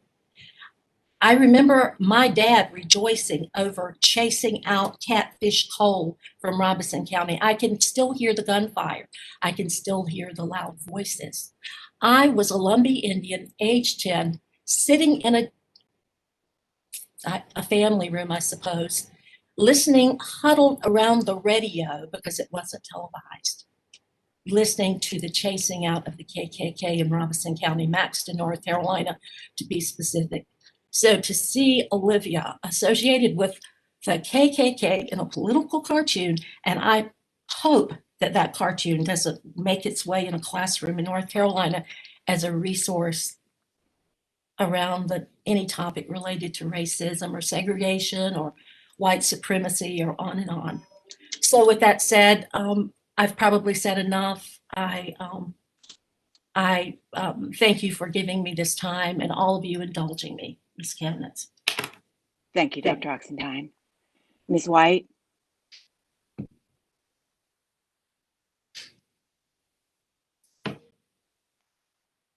Ms. White, I believe you.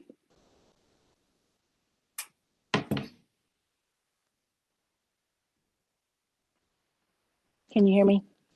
Yes, now I can. Well, thank you.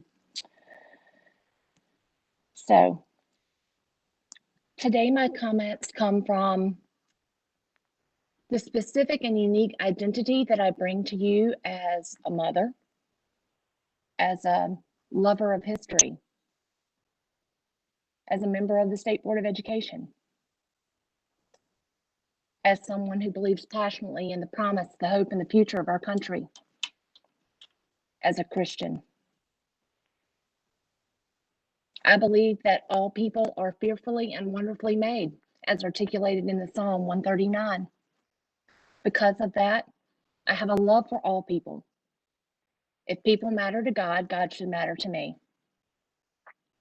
Never once in my discussion, and I challenge you to go back and listen, have I ever once said that we should not be teaching the whole truth of history. We should cover all of the uglies and all of the victories. I have never refuted that point. Where I found great pause with the standards as presented is that they did not go far enough. That it was never a matter of choice for me about if we should teach about those uglies. That we should also include what was missing, and that was the and. And the and is the 50 years of progress that have happened and occurred since the civil rights movements in the United States. Otherwise, how could we celebrate the success of the first Black lieutenant governor of the United States, of a Black American who served 2 terms as the United States president, as the Secretary of State, as the Director of Policy for the State Board of Education, for Black educators, for Black superintendents, for Black chairs of the State Board of Education. There's been tremendous progress.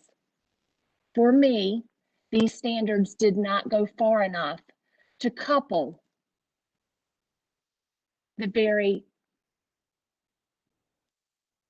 adversity that we all faced as we become a better America. Choosing some excerpts from Amanda Gorman's very eloquent speech that she gave, poem that she recited in the inauguration of our president. Several of those lines says, "For while we have our eyes on the future, history has its eyes on us. We will not march back to what was, but move to what shall be.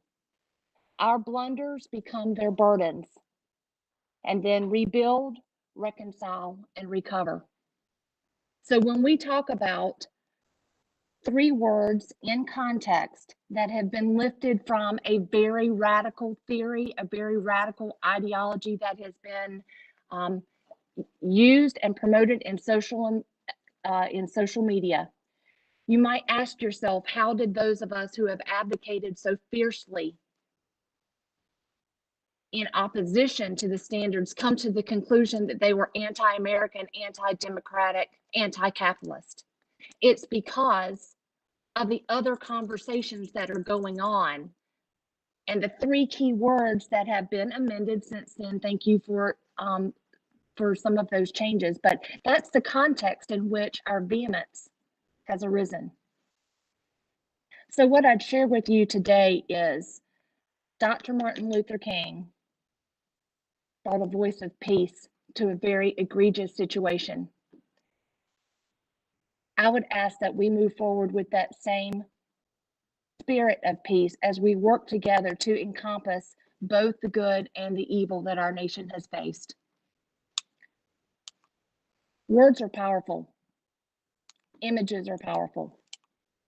I thought really hard about how to respond to the absolutely offensive cartoon that appeared by one of our media partners, if you will. Libel is the word that comes to mind. Libel. Not grounded in fact. And what bothered me even more is that our state has one of the best character enrichment curriculums in all of the nation. And I have colleagues that I have worked with for more than 5 years at the State Board of Education. And this was nothing short of bullying. An attempt, as Dr. Oxendine said, to be quiet. Silenced. And I didn't have not one adult reach out and say, this is bullying and this is wrong. For that, we should be ashamed, because I can speak not for myself, but I can speak for Mark Robinson. I can speak for Todd Chastain. I can speak for Olivia Oxendine, for Dale Falwell, for others that wear the GOP vest. When we come to this table, we're about children and we're about students. And what happened yesterday was offensive. Nothing short of bullying, and it should not be tolerated.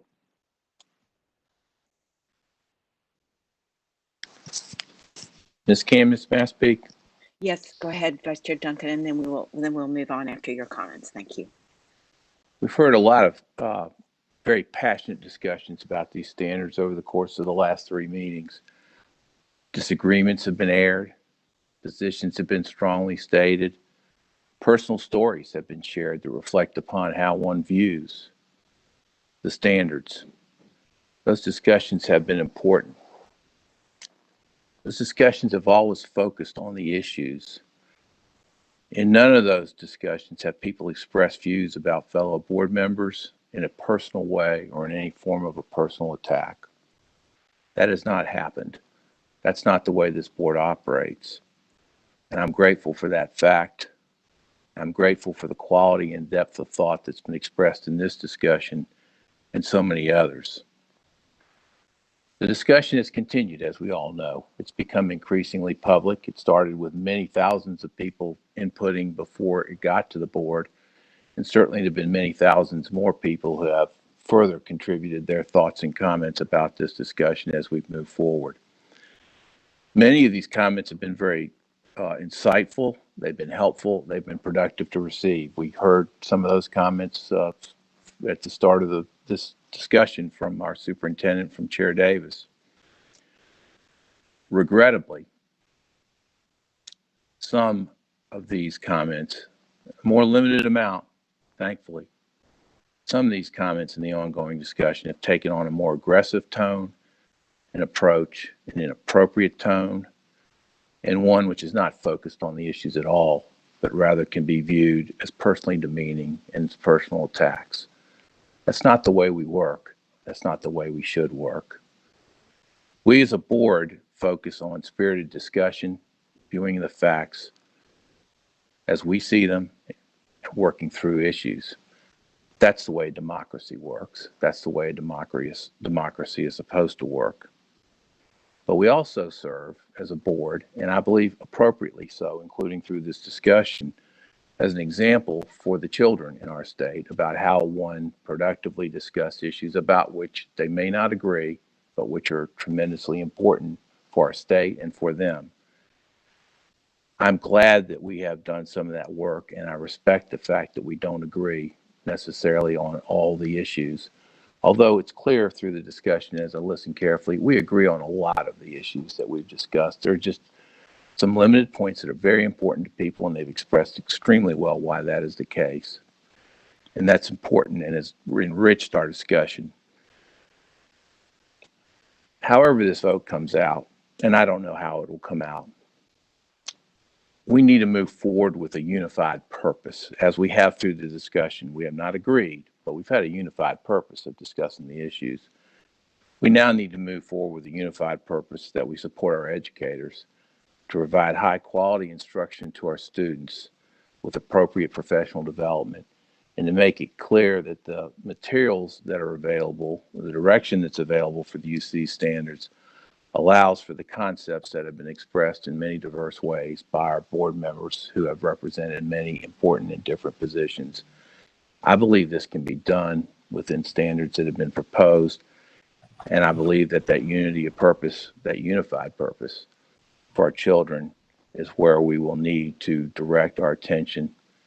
And for many who have expressed their love for history, and many who have actually been in the trenches as history teachers who have been part of this discussion, or social studies teachers, I feel a sense of gratitude that social studies appears to be taking a greater prominence in our educational field, because I think it's been set aside to some degree in the past.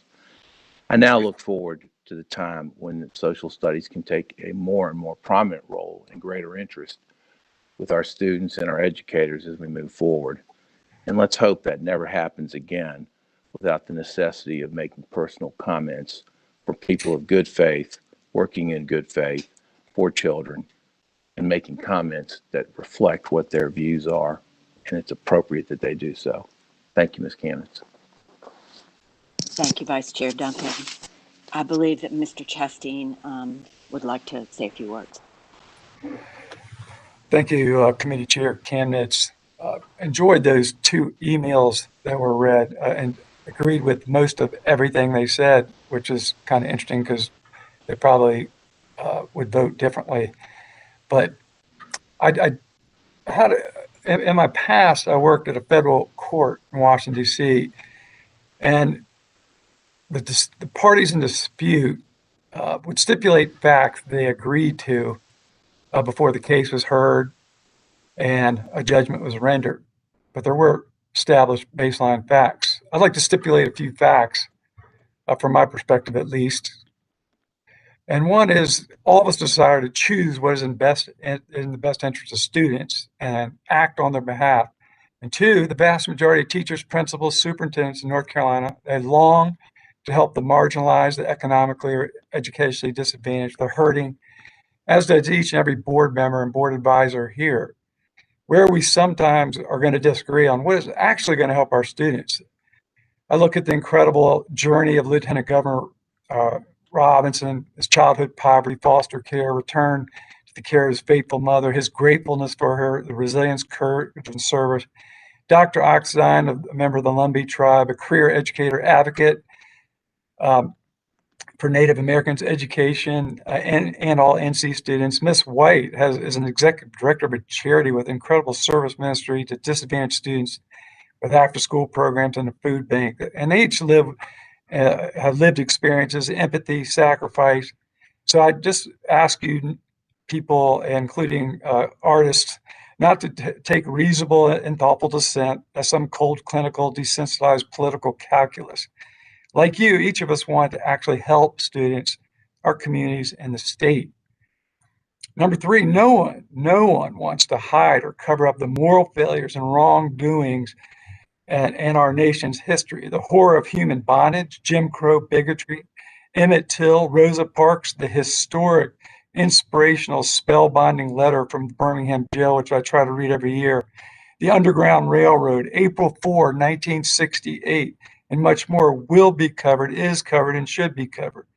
Honest coverage and robust discussion facts also, while considering the noteworthy and somewhat remarkable progress, advancements, accomplishments, opportunities of our nation, presents reality. Let students know that in 2021, most people across this state nation want them to flourish.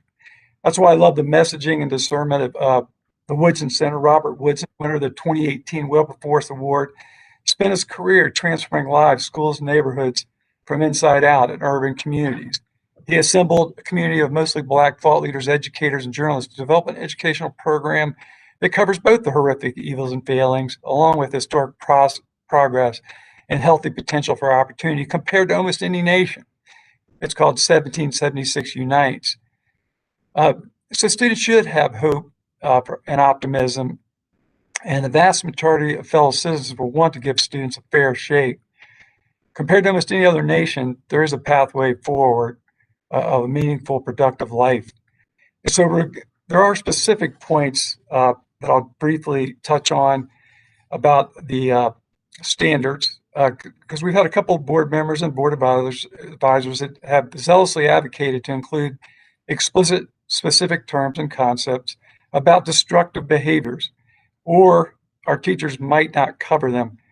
There was a November 18th article in the John Locke Foundation that talked about instruction to the DPI team to give specific terms, or a certain stereotype teacher may leave them out. And the drafters duly followed instructions. In fact, in about 50 different standards, specificity of such terms like xenophobia, ethnocentrism, stereotypes, reconcentration, oppression, disenfranchisement, voter suppression, historically privileged, historically marginalized, bias, systemic racism, systemic discrimination, institutional discrimination, marginalized peoples, and resistance, and many more were highlighted, along with multiple lists of identity groups. And I'm not saying all those terms shouldn't be in our standards. I'm just noting there was a heavily repeated theme, and there's a lot of specificity. We saw that in a lot of the ones I just talked about, whether especially in world history, American history, civics literacy, 7th and 8th grade standards, all have very explicit lists on destructive behaviors, very specific, which occur in dozens and dozens of standards. What's not specifically covered explicitly raises my curiosity and some problems. Where we have a litany of identity groups facing disenfranchisement, voter suppression, or systemic discrimination, or other destructive forms of behavior, we didn't have a lot of specificity, and I couldn't even find it, on destructive forms of government, such as communism, National Socialism, Marxism, socialism, fascism, or totalitarianism that resulted in over 100 million deaths in the 20th century. Think Lenin, Stalin, Mao, Pol Pot, Hitler, Ceausescu. These kind of things need explicit coverage also, I would think, along with the destructive behaviors already listed. Other concepts which were I had trouble finding, which are very important to us moving towards a more perfect union, although we're never going to achieve perfection.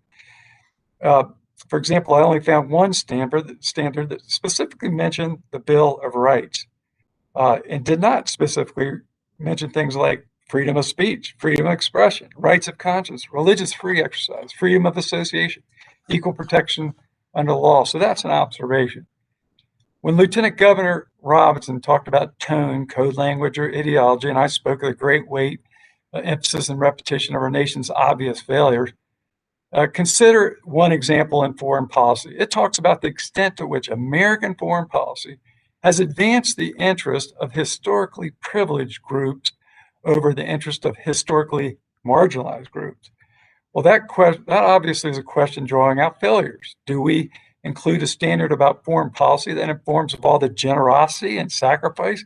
Why not, for foundational educational purposes, start with a litany of noble foreign policy achievements before covering our discriminatory or questionable misuses of foreign policy? Wording such as discuss the use of foreign policy to assist nations around the globe to achieve economic stability, security, equality, freedom, and to assist marginalized peoples. Students should know that we redistribute billions of dollars to 190 countries in foreign assistance, such as humanitarian aid, military support, security, healthcare, advancing freedom every year. Shouldn't we at least start with incredible generosity and realistic understanding before we acknowledge shortcomings and misuse of foreign policy? Covering foreign policy blunders is fine, not trying to hide them. We have it under every president. But do the standards specifically draw out anything about foreign policy to balance the example of our nation placing the privileged over the marginalized?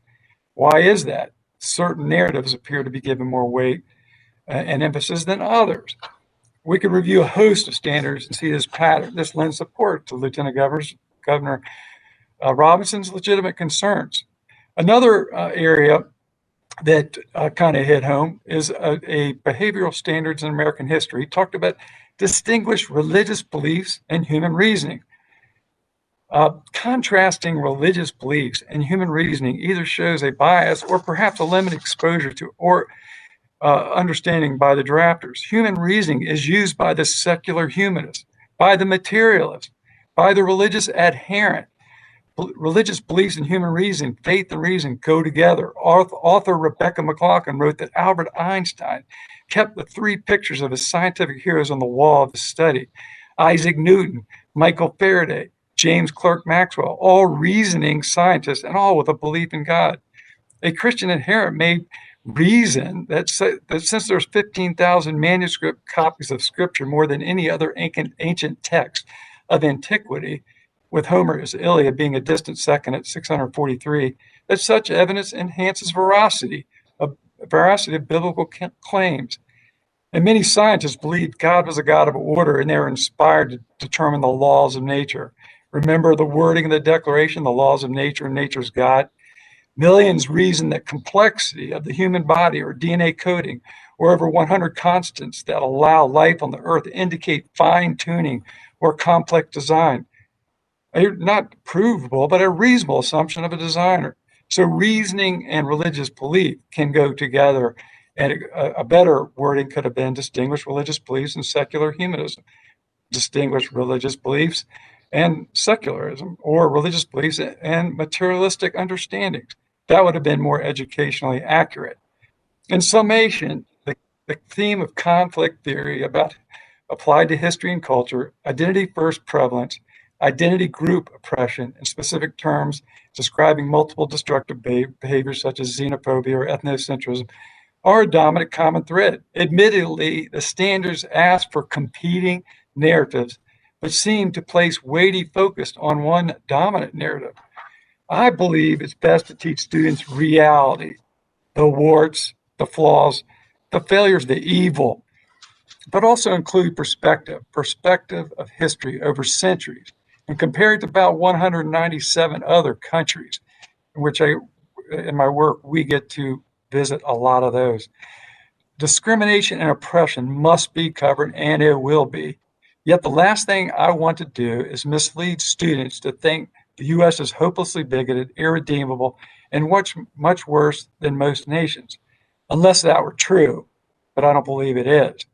I see public figures who I don't want to name make statements that show they were educated in a very imbalanced way, and leave out much of that perspective and much of that balance.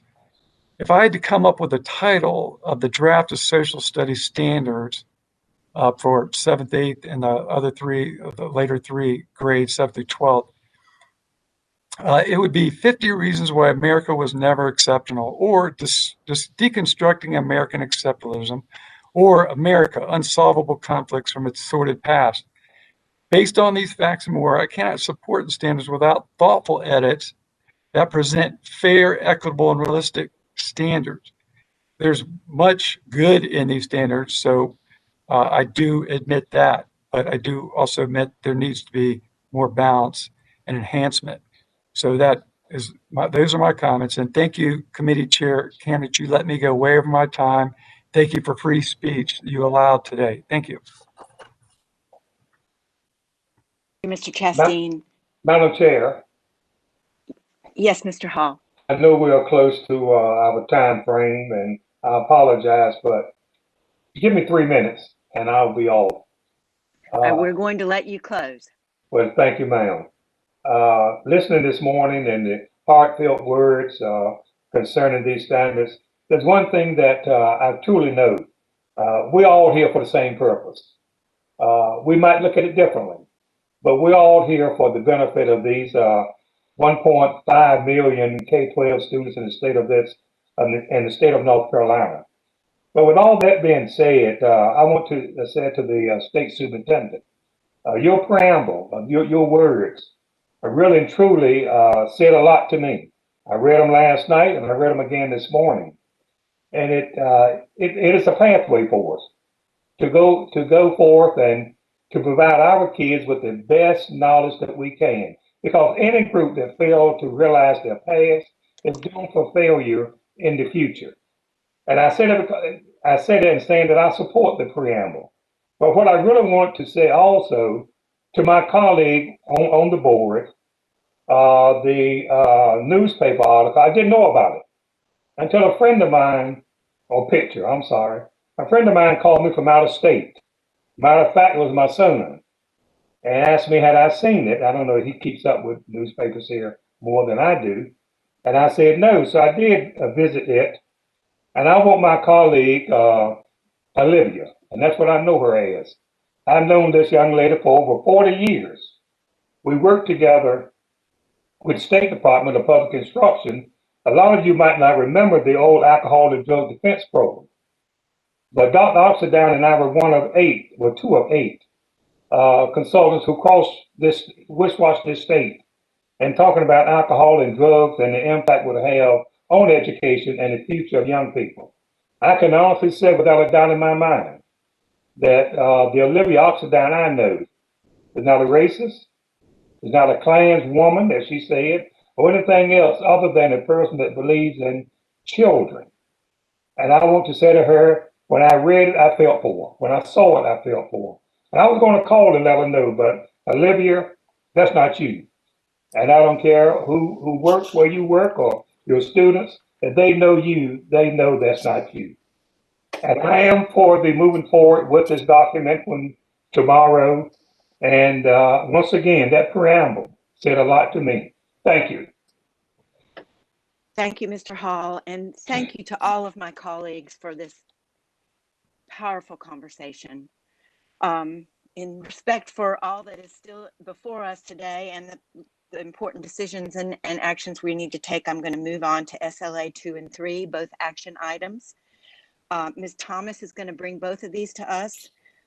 One involves the North Carolina Occupational Course of Study Standards and renaming certain courses, and the other is Economic and Personal Finance Extended Content Standards. Ms. Thomas. Thank you, Ms. Kamitz. Good morning or afternoon, I believe it is now, board members, Lieutenant Governor, and Superintendent Truett.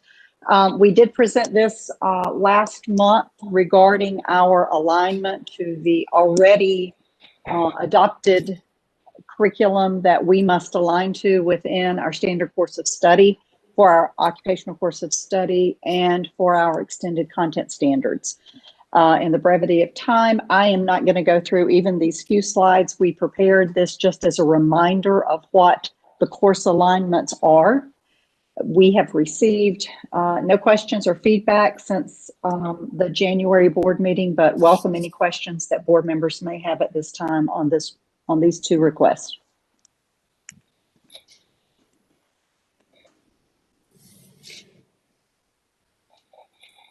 For Ms. Thomas. Hearing none, we'll move on to our discussion items, SLA 4 and 5. Ms. Shaw Coltrane is going to walk us through both of these. They're both policy amendments. One is to the high school graduation requirement, and the other is COVID-19 high school graduation requirement. So, Ms. Shaw Coltrane. Thank you, Ms. Kamitz.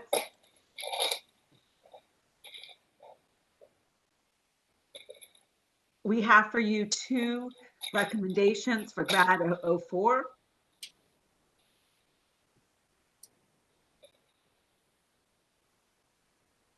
Excuse me, Ms. Kamitz.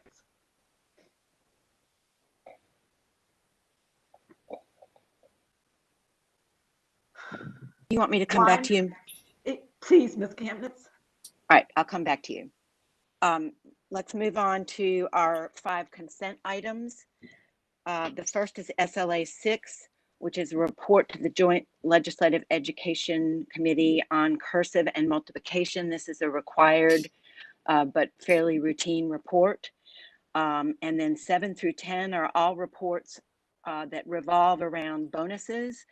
The bonuses, there were no bonuses during the past year. That was waived, but the need for the reports was not waived. So these are 4 reports that basically say we did not pay any bonuses. We've got folks here if there are any questions on any of these 5 items.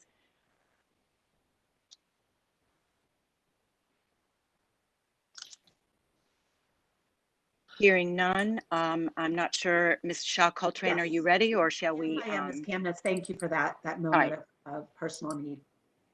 Today we have with you 2 recommendations regarding graduation 004, which is which are graduation requirement policies for those of you that are new to the board. This presentation will cover both SLA 4 and 5 for ease of understanding. So the first one I want to bring to you are some immediate needs we need due to COVID-19. These are actually 2 immediate needs that you all actually passed last March as well due to COVID. One has to do with, for this upcoming graduating class of 2021, has to do with waiving the CPR graduation requirement. Most students do meet this requirement in grade 8 and then throughout high school, but in particular, we do have some districts who have asked us to waive this requirement due to the close contact that needs to happen with the demonstration of CPR. So I ask that the board please consider waiving this graduation requirement for the graduates of May and June. Furthermore, we would like to move for the occupational course of studies work hours, which is actually on the previous slide again, Deanna, to keep that to 157 hours. This is because we have heard that there are some districts and students who have not been able to complete all of the work hours due to COVID-19. So those are the immediate needs that we're asking for your approval based on school district and charter school feedback to the agency. Now we will go to the more long-term needs of the graduation requirements. This recommendation actually integrates the courses that Sherry Thomas and her exceptional team for exceptional children have brought to you with the new standards. So what will happen here is we will integrate the new occupational course of study courses into the graduation requirement. If you recall from last month and this month, these are courses focused on employment preparation that are more aligned now to the content areas and also include work hours to build across the high school years. Just as a reminder that it's still, this still reflects the 22 credits that are required for graduation, and they do align with the Future Ready core graduation requirements. On the next slide, we actually have for you, just so you can see all of the occupational course of study graduation requirements. And in bold, I have the 4 plus the 4 courses in particular aligned to math, science, citizenship, 1A and 1B. And then also moving forward for employment preparation, citizenship, 2A and B. And what we are also asking is that the work hours be built within each course, so the students are experiencing that throughout their high school career and not having them bunched up necessarily. So this would be the normal next step after we have approved the standards. And we did want to go ahead and get this kind of in the queue for next month, since we anticipate approval of the standards that Ms. Thomas shared with you a few moments ago. Any questions for Ms. Shaw Coltrane?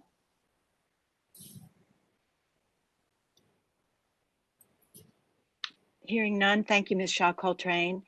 And Chair Davis, I believe that concludes the work of the Student Learning and Achievement Committee, so I will pass things back to you.